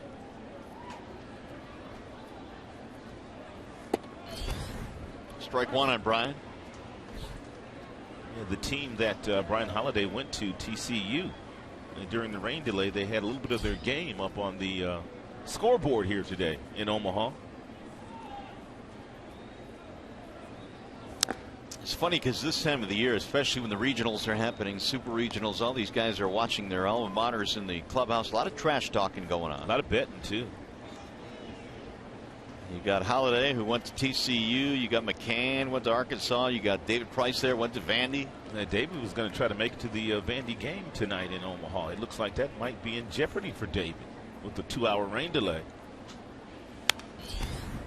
Good rip there by Holiday, fouled back 0-2. Brian, of course, was an outstanding catcher in college. His junior year, he won the Johnny Bench Award, which it goes to the best catcher in collegiate baseball.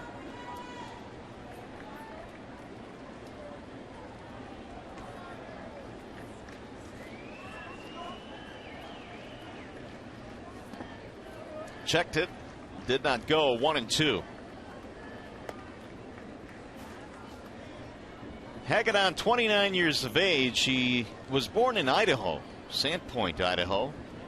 He was once involved in a trade for current Tiger Victor Martinez and a deal with the Boston Red Sox.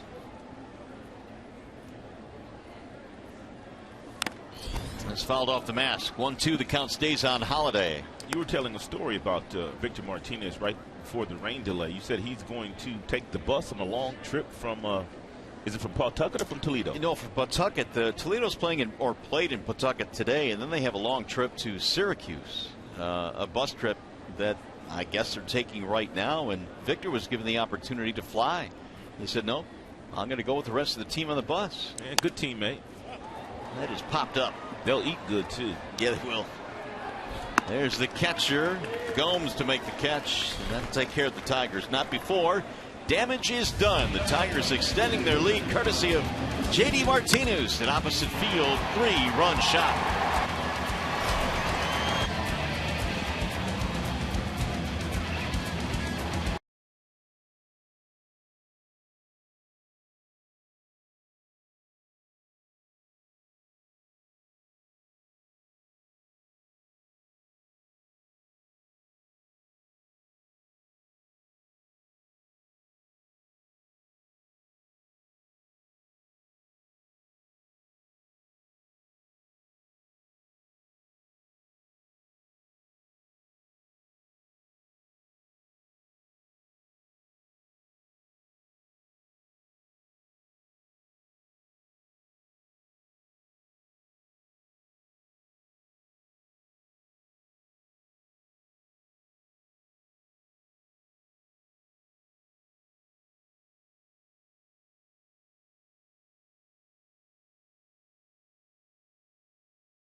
Well, we rated out a rain delay of 1 hour and 51 minutes here at the ballpark today, and we're on our way to the 7th now. The Tigers have added a couple to the scoreboard. They lead 5-0. Blaine Hardy goes back to work, and he'll deliver a strike to Brandon Moss, who is leading things off in the 7th. This field really absorbs water well. I mean, you can't even really tell that it rained for 2 hours. There was a time where there was a lot of water, which was on the warning tracks in the outfield and, of course, in front of the dugouts, but it has drained nicely. No balls, 2 strikes, and Brandon Moss, swing and a miss, struck him out. Holiday completes the strikeout, 1 away. 2-3 in the put out there of Moss.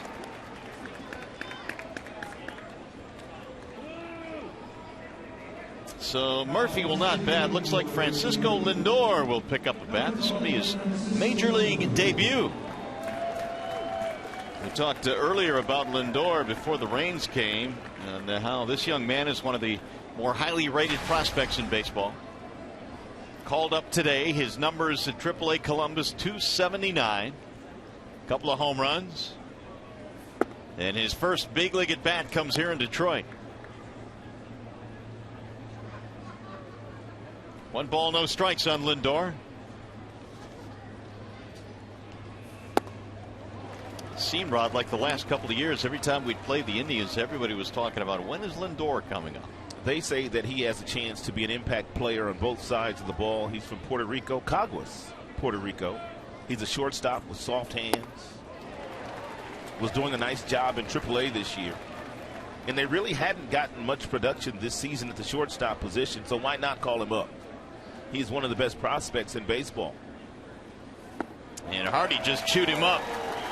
First big league at bat goes down as a strikeout for Lindor. He did not throw him a fastball. He knows the youngster is very anxious up there. He knows Lindor is very nervous. He threw him back-to-back changeups, and then he finished him off with that spike curveball. You can't locate the breaking ball any better than where he located this one. 2 outs now for Yan Gomes. He is fanned twice in this game.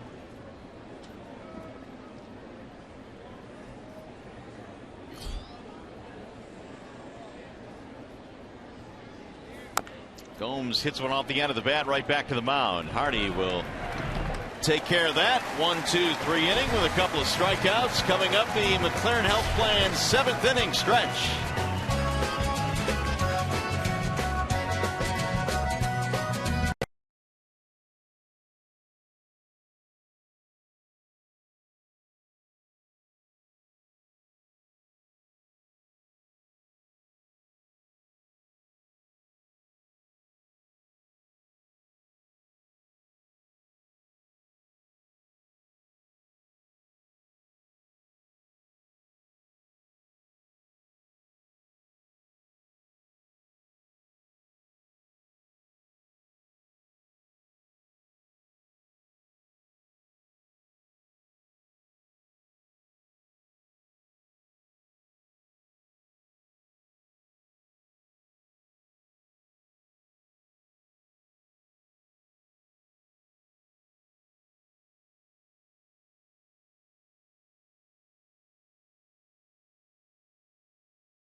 Bottom of the 7th inning, 1 hour and 51-minute rain delay. Mario and Rod back here at the ballpark. And, well, Alfredo Simon today before the rains came, Rod, he got 5 innings in. Certainly is eligible for a win today, but he looked good again.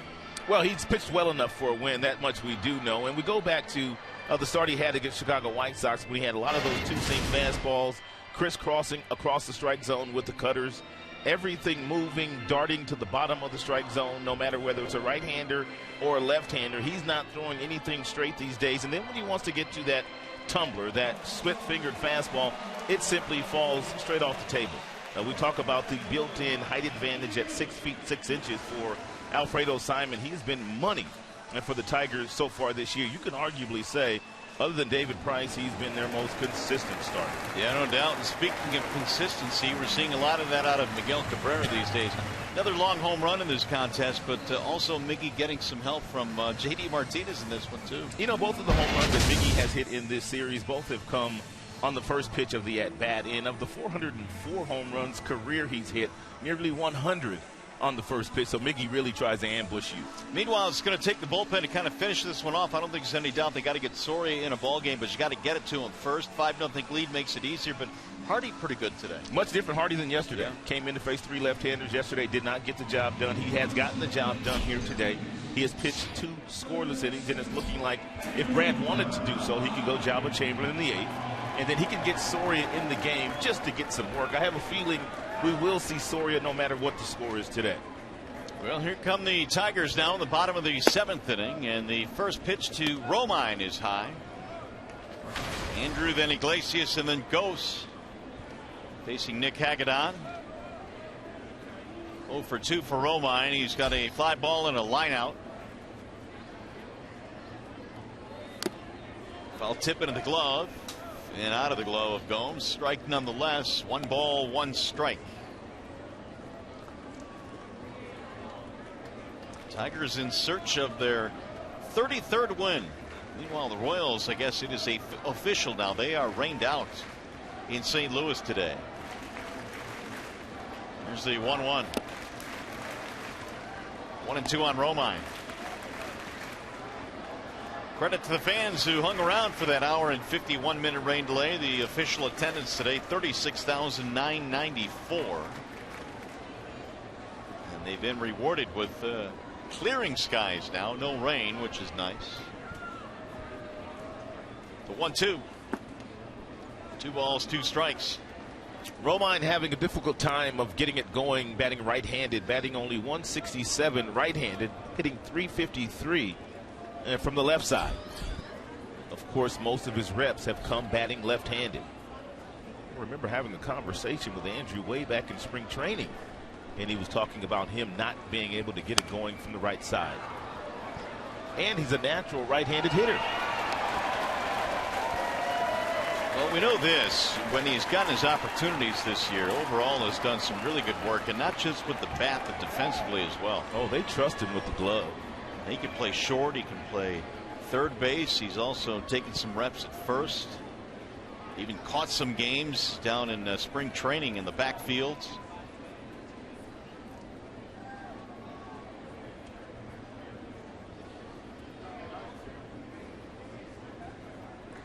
Two balls, 2 strikes on Romine. And a swing and a miss. Hagedon strikes him out. So he's retired all 3 that he's faced since coming on in the 6th inning. Second strikeout for Hagedon. Bring up Iglesias.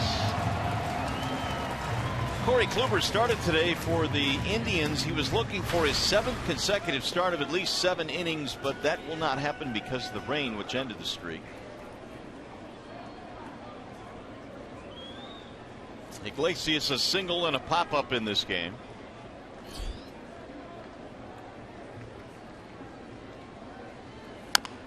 Pulls that one on the ground to third. Urshela has it and throws him out. 2 down here in the 7th. That'll bring up Anthony Gose. 4 straight retired by Hagedon.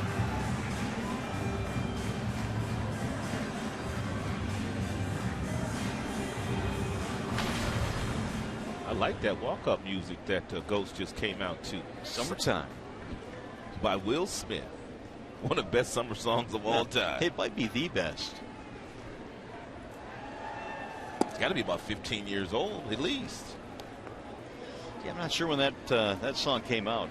It's been around a while, I know that. There's Wilson warming up.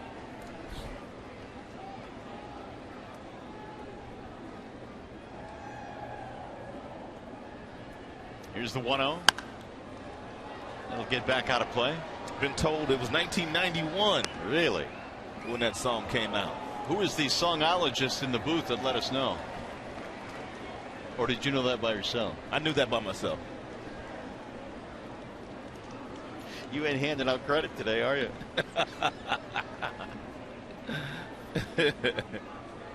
1 ball, 1 strike. 1-2 on Ghost. He started the game with a walk, stole a base, and then promptly scored on a single by Kinsler. And it's been all Tigers today offensively. The Tigers pitchers have limited the Indians to 4 hits this afternoon. That is it.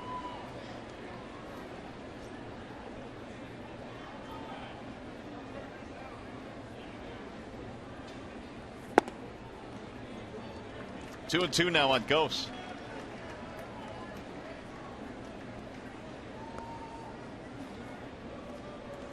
Should he reach, Kinsler would be next.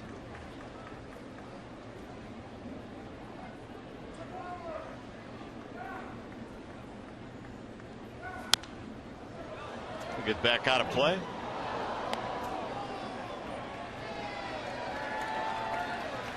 Brad, the last 2 games, or I should say the first 2 games in the series, had Rajai Davis leading off.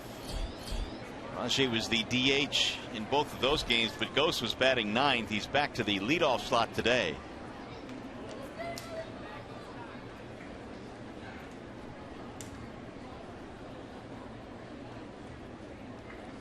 Swing and a miss. Down he goes. Boy, Hagedon's looked pretty good. He has struck out 3 Tigers. And they go 1, 2, 3 in the 7th.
Tigers try to win 2 out of 3 in this series. They're on their way right now. They lead 5-0 as we go to the top of the 8th here at Comerica Park, where the sun is shining now. It's a much different look than we had most of the day. Tigers had a 1 hour and 51-minute rain delay to sit through, along with the Indians.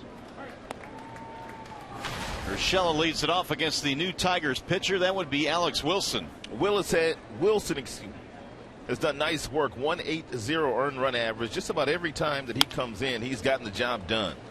That's rolled to third base. Romine will throw him out. Fastball will top out at about 93, 94. It's a good two-seam fastball. Also, a nice breaking ball thrown by Wilson. And we'll bring up Michael Bourne.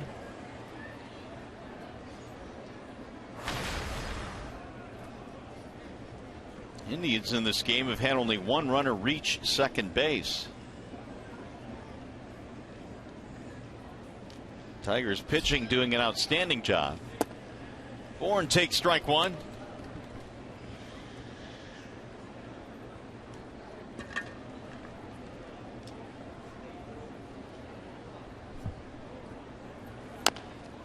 Little chopper slowly to the right side. Wilson can't pick it up, and the runner is safe.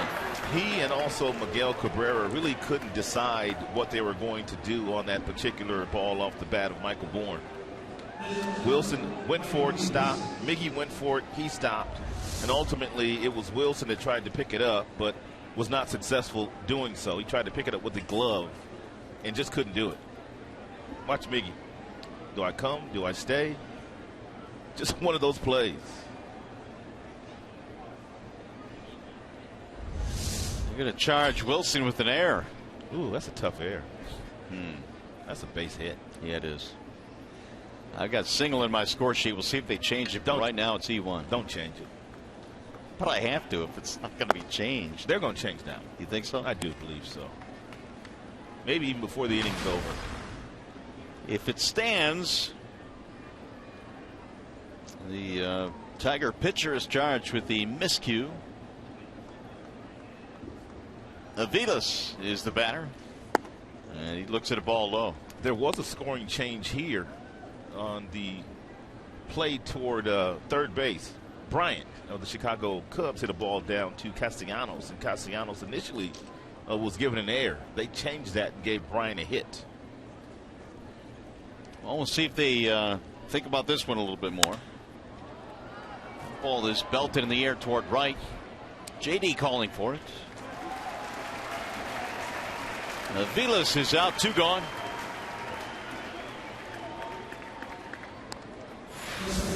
We'll follow the Tigers all season long in 2015 with MLB.com at Bat, the #1 app for live baseball. At Bat is up to the moment at any moment with in-game highlights, live look-ins, replay reviews, radio broadcasts, StatCast, and more. Get MLB.com at Bat on your smartphone or your tablet. 2-out chance now for Kipnis. Single walk and a fly out for Kipnis. .332 average this year.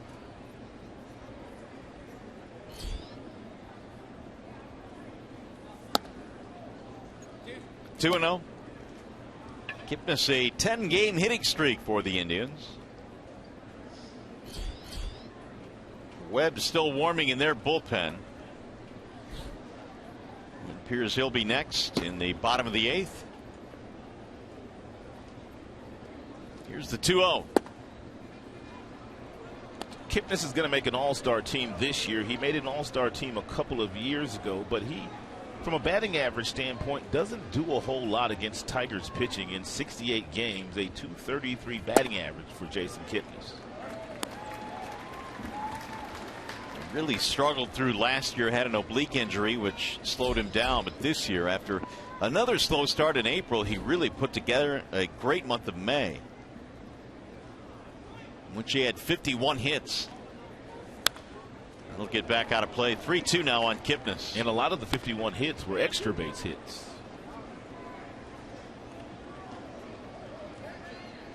Tom Gorsalani in the Detroit bullpen.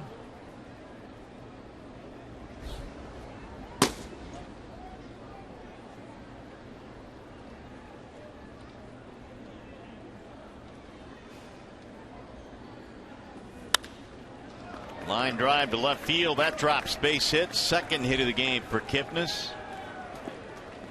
So the Indians have 2 on, 2 out here in the 8th.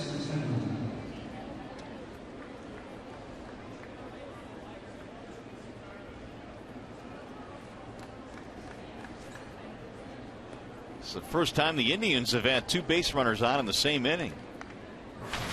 Santana, the batter.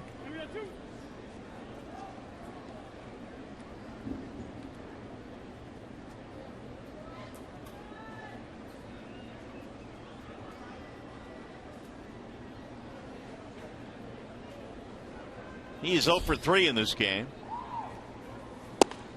Ball 1 missing outside from Wilson.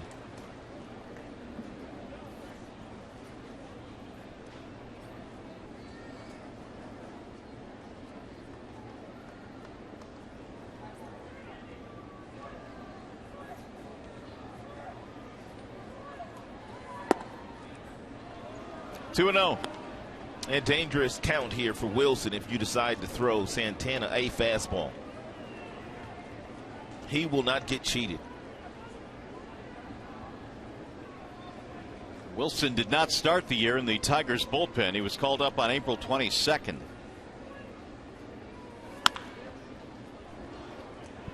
Make it 2-1 now on Santana. And Wilson came from the Boston Red Sox along with the Tigers left fielder Yoenis Cespedes in the Rick Porcello deal.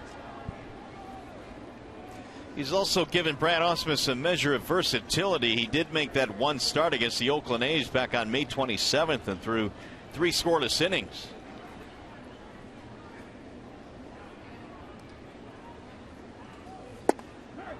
In there, a strike called by Joe West, much to the chagrin of Santana. He disagrees. It's a breaking ball that's up in the strike zone. Joe West. And thought that it was right around the belt buckle.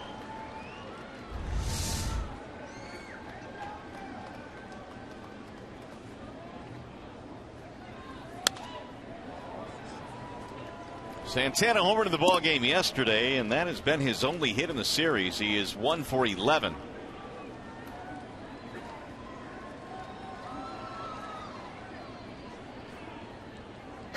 Here's that home run yesterday against Verlander. It was a fastball that they tried to get inside, and Verlander did not get to the location that he wanted to, and the ball was up in the strike zone, and Santana was able to get on top of it and hit a line drive into the right field seats.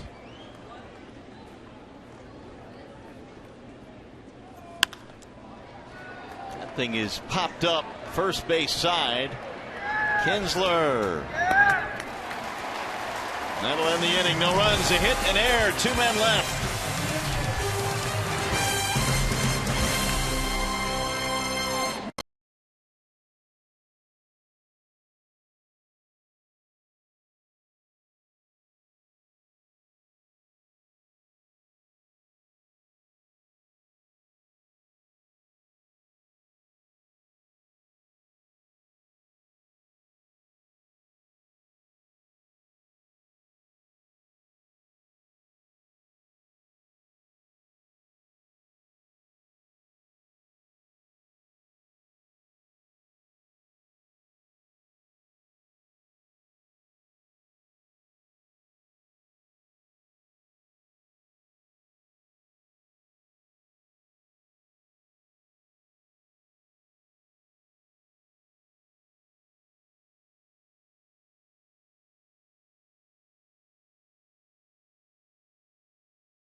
An American tradition comes to Fox and Fox Sports 1 for the first time as the greatest golfers in the world converge on the Pacific Northwest for a chance to stamp their names in the history books. Our exclusive coverage of the 115th U.S. Open Championship live from Chambers Bay Golf Course begins June 18th on Fox Sports 1, Fox, and streaming live on Fox Sports Go.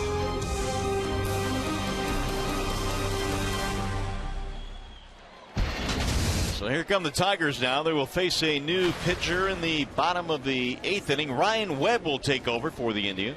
Ryan Webb has 14 strikeouts. He's walked 5 this year. The whip is under 1. The earned run average is very good as well. And pitching in his 14th game out of the Tribe bullpen. 2, 3, and 4 to face him. It'll be Kinsler, then Cabrera, then Cespedes. First pitch is hit high in the air to straightaway center shallow. Bourne coming in. 1 pitch, 1 out.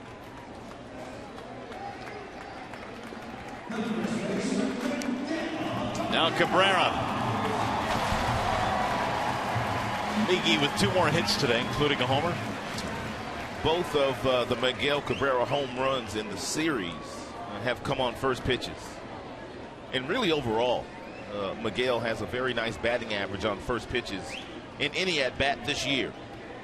He does not let you get that first fastball by him. That's it for a strike. 0-1. 84 with the curveball thrown by Webb. Webb signed with the Indians as a free agent about mid-April. He was outrighted that day by the Los Angeles Dodgers. That was April 13th.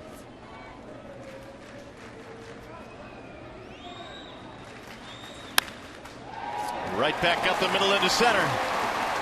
It's going to be a 3-hit day for Miguel Cabrera. He pulls his hands in as well as any right-handed batter in the game. He's now 2 for 3 in his career against Webb. Little two-seam fastball at the bottom of the strike zone, and Miggy not a big stride, and the ball running in on him just goes down to get it and hits a solid single right back through the middle. Another 3-hit game for Miggy. It's his 3rd 3-hit game of the year and 20th multi-hit game. Cespedes the batter.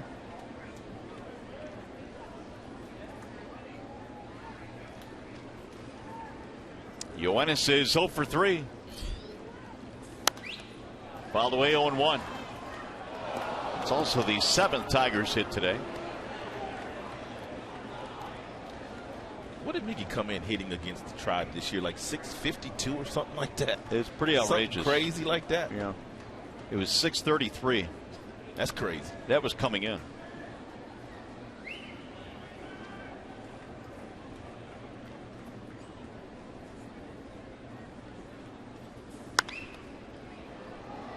Oh, and 2 on Cespedes.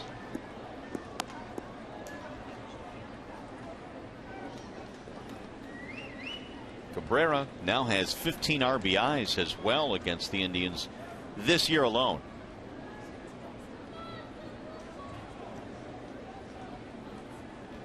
Major damage against the Tribe pitching staff.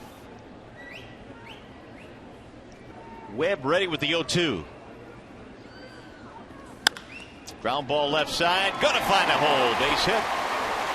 He squeezed it right by Urshela and Aviles. Not a very good 0-2 pitch thrown by Webb. He got ahead of Cespedes with 2 breaking balls. Then he threw a 93-mile-per-hour sinker up there that didn't sink. And Cespedes is strong enough to hit it right between the shortstop and the third baseman. Just not a good 0-2 pitch by Webb.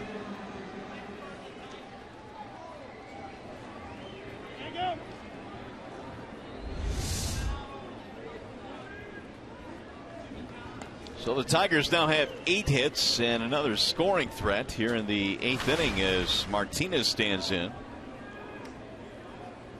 JD, a 3-run shot back in the 6th.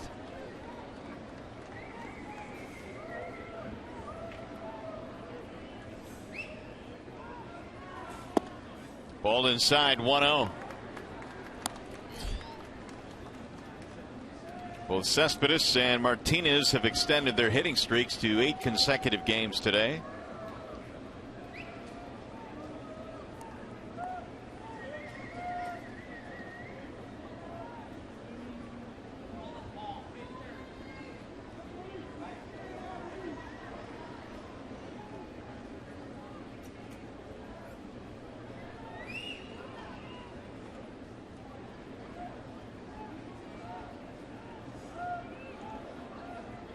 Now Webb ready with the 1-0 pitch. Here it is.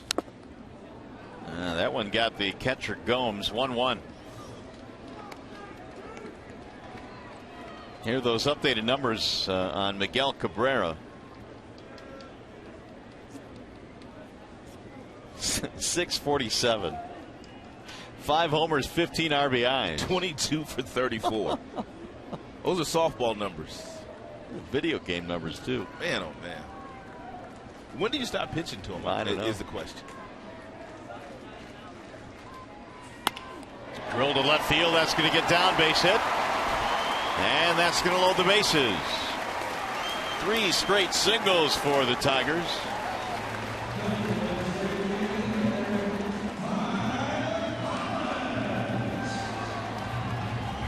Two-hit game for JD. Now Collins a chance to really bust this one wide open. Tigers already lead 5-0 in the 8th.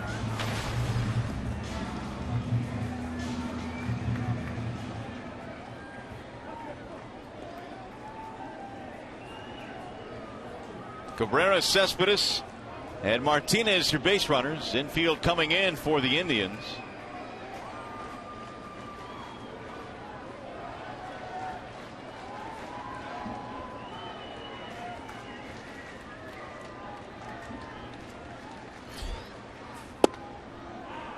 Ball 1 to Tyler.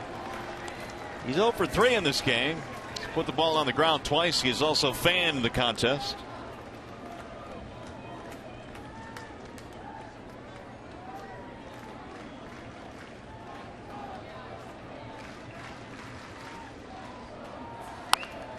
Off the end of the bat, slowly hit, cut off at third. He'll throw to second for 1. A run will score. Urshela did all he could just to get 1 out. Be an RBI for Collins.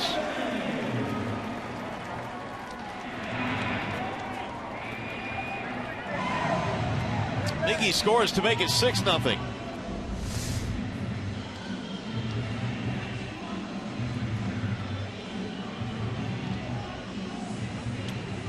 Initially, I thought maybe he had a chance to throw Miggy out at home plate, but once he left his feet, I don't think he had a chance to do that. But the ball was not hit very hard.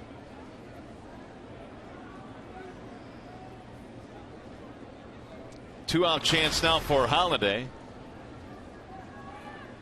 Tigers in this game now 3 for 5 with men in scoring position.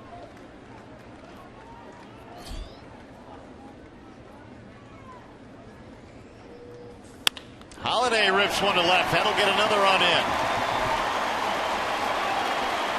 They're going to try and wave another runner in. And Collins coming home, and he's safe, standing up. Tyler Collins scored from first base. Double RBI for Brian Holiday. 2 more runs in, 8-0 Detroit.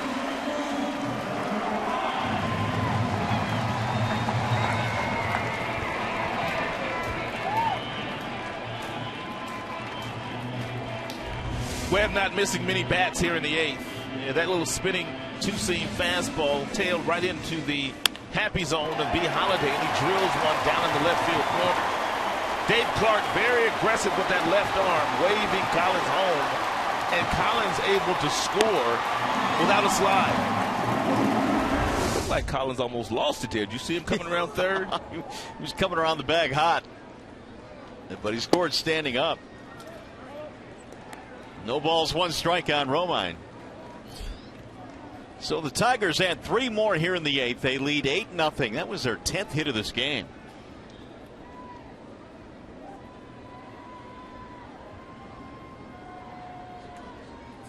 Oh, 1 pitch floats in a little bit outside. 1 ball, 1 strike.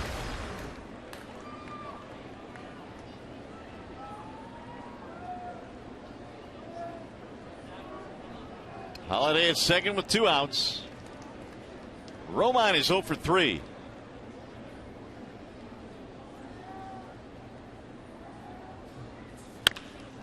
Back up the middle. And Aviles throws him out.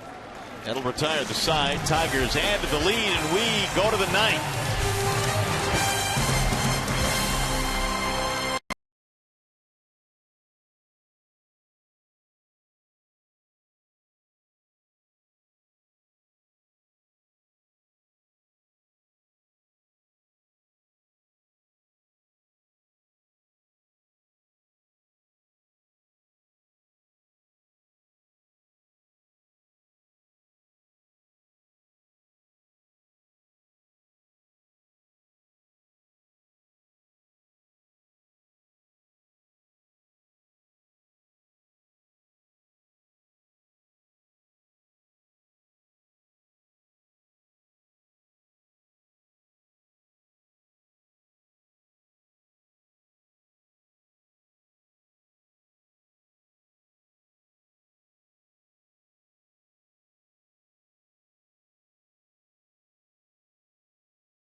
All right, Trev, thanks. Here it is 8-0 all Tigers this afternoon. About to take 2 out of 3 from the Cleveland Indians. 3 more outs to get. Michael Brantley will lead things off. And yes, indeed, Joakim Soria will get some activity here in this game.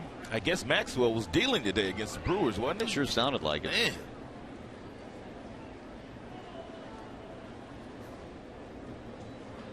It'll be Brantley, Moss, and then Lindor due up. First time we've seen Soria this homestand.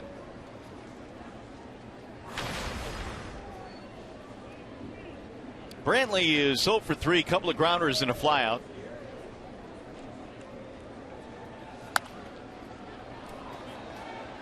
One ball, one strike. So Soria replaces Wilson. Hardy came on for 2 innings out of the bullpen following the rain delay. Nice bounce back outing for Blaine Hardy. Yeah, he faced 7 batters, got 6 of them, and he struck out a couple.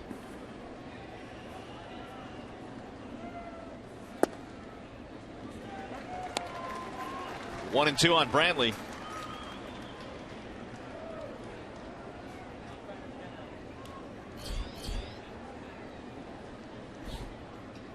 Brandon Moss will be next. Here's Soria's 1-2, bouncing in. Brantley spins out of the way. Nice work done behind the plate today by Brian Holiday. He doesn't get a chance to catch all that often. But Tigers pitchers have put up a bunch of zeros today, led by Brian.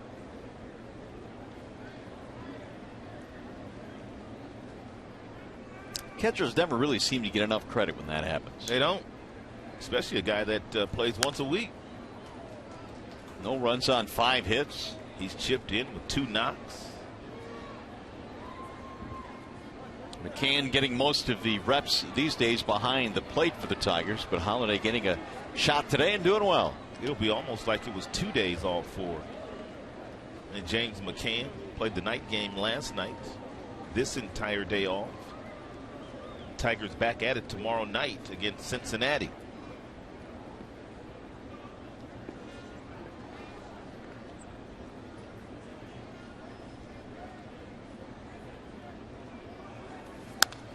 Fouled away.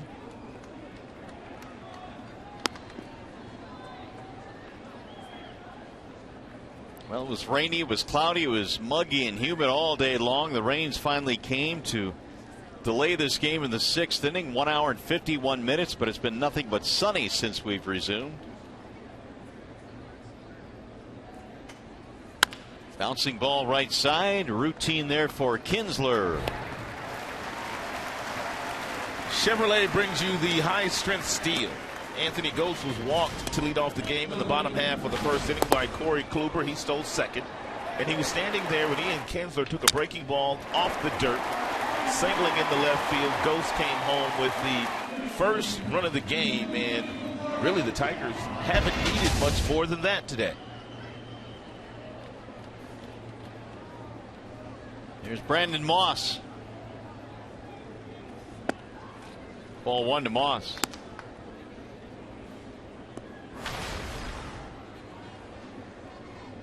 One for 3 this afternoon. Infield hit the other way against the shift way back in the 2nd inning. And he'll look at his strike. 1-1 on Moss.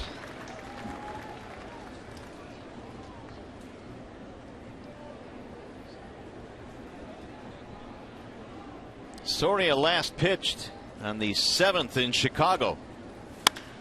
High fly ball to left field. Cespedes on the move, going to the warning track, going to the wall, leaping, and it's gone. He almost caught that. It may have gone off his glove. It did.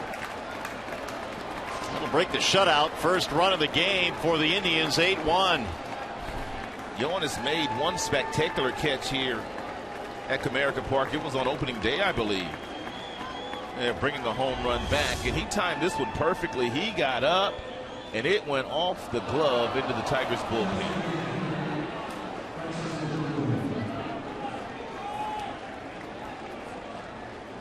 Great view of right there. It looked like it hit the heel of the glove. Almost as if Cespedes got the glove too high. It's a great effort by Jonas. First run of the game for the Indians. 8-1 ball game. as Moss hits his 11th of the year.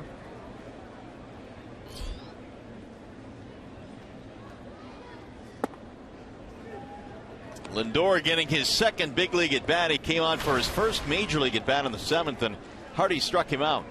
Usually against Brandon Moss, who just homered to left field, that's what you want him to do.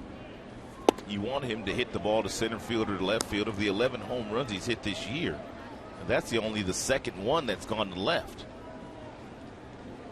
Ball starting to travel a little bit better. Some humidity, weather starting to warm up. 3-1 on Lindor. Soria trying to regroup. Yan Gomes waiting on deck.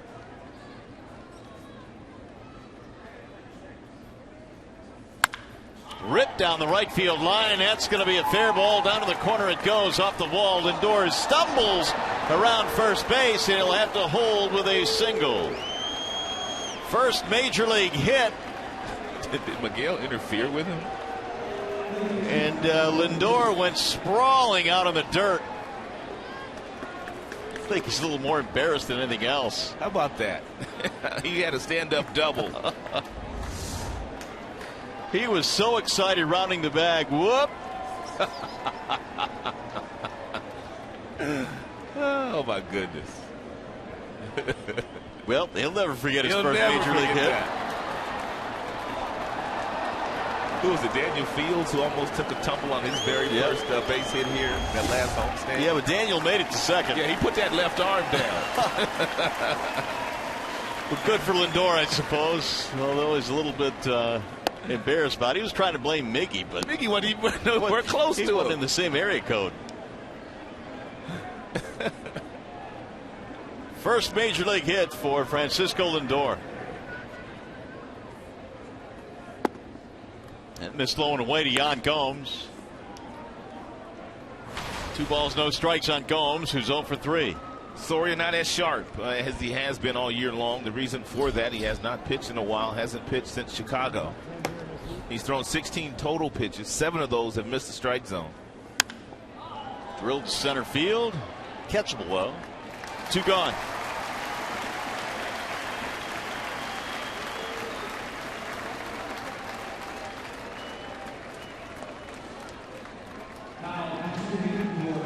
So with 2 outs now, Zach Walters will be pinch hitting. It's taken a while, but this is a guy that we've been waiting for all night long, all day long.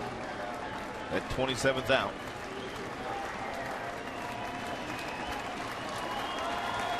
Tigers 1 out away from their 33rd win. And those that have stuck around are on their feet now. It's looped in the air to shallow left field. Cespedes will not get there. It's a base hit. Lindor will go to third. And the Indians now have runners at the corners. Pinch hit single for Walters.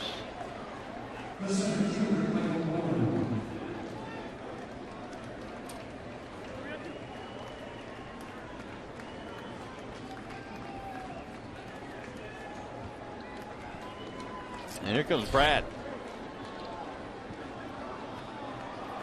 They have Gorzolani in the pen.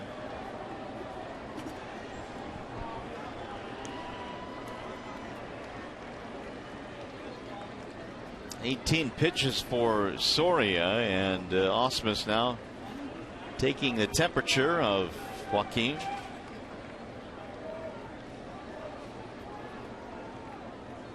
He's going to go to the bullpen. So Soria will not be able to close this one out. He will depart the scene. Gorzolani is going to come on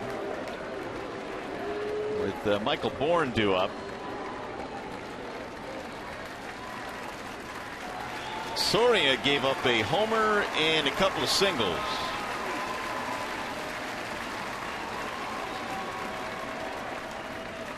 Well, just like we promised you earlier in the game, it's Miller time, and it is brought to you by Miller Lite. J.D. Martinez has homered twice in the series, once to straightaway center field. This home run today, 3-run variety over the out-of-town scoreboard in right center field.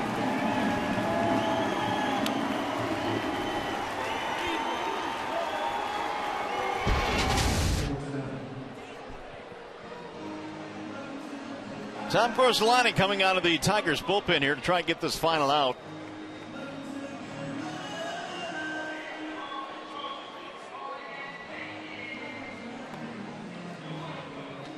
Indians haven't done anything all day offensively, but they put together a couple of hits. They have the home run by Moss. Here are the numbers on Gorzelani. And Gorzelani pitching in his 23rd game this year for the Tigers. He hasn't pitched well. The earned run average at 6.38. 15 strikeouts and 10 base on balls for the left-hander, Tom Gorzelani. You find that odd at all that Brad took Soria out after just 18 pitches here today? I do, and I wonder what the conversation was about. I don't know if he just felt that, Soria, because of the long layoff, had given him enough. What did he throw, 18 pitches? Yeah, just 18. Command wasn't good, but let's just hope that everything's okay with Joaquin. And that's what I wonder about. I don't know if Brad noticed something. Well, we have an opportunity right now. Let's check in with Justin White. Welcome back to Comerica Park. Tigers looking to close this one out against the Indians. A reminder coming up immediately after the game. It's Tigers Live post-game. We'll talk about another monstrous home run from Miguel Cabrera, and as usual, you'll hear from Brad Ausmus. Plenty more from the Coliseum Studios as well. Tigers Live right after this one wraps up. Mario and Rod, back to you for now. All right, Justin, thank you. Well, it'll wrap up once the Tigers get this final out. And Ryan Rayburn will step in to get an at-bat for Bourne.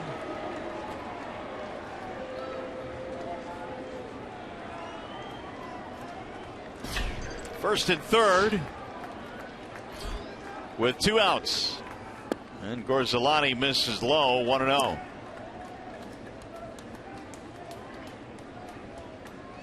Eight runs, 10 hits for the Tigers. A run on 8 hits for the Indians.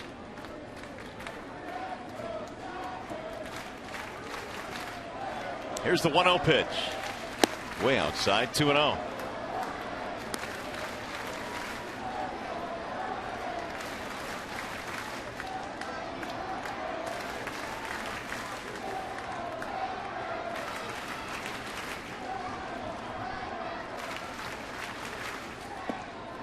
Way inside, rolls away from the catcher. 3 balls, no strikes on Rayburn. Well, Rayburn saying he was hit, and apparently he was. Let's get a little of the bases now. A very sloppy ending to this one for the Tigers. They are struggling to get that final out.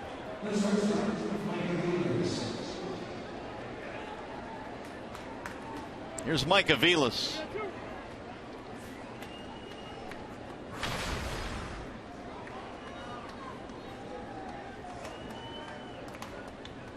One for 3, flat out his last at bat.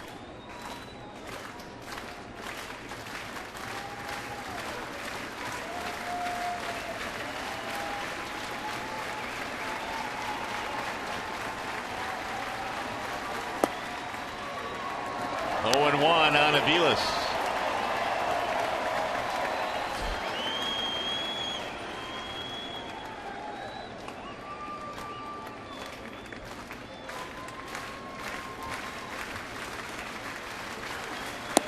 Way outside, 1 ball, 1 strike.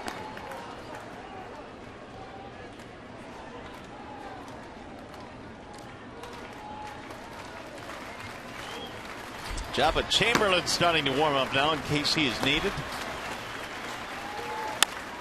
Fly ball, center field. Ghosts on the move, still going back. He'll run it down in center. Anthony Ghosts outruns that fly ball to end the ball game. Indians leave them loaded in the 9th. They do get a run on the home run by Brandon Moss, and the Tigers with handshakes today as they outwait the rain. An hour and 51-minute delay. But in the end, the Tigers with a convincing win over the Indians today. We'll be back to Comerica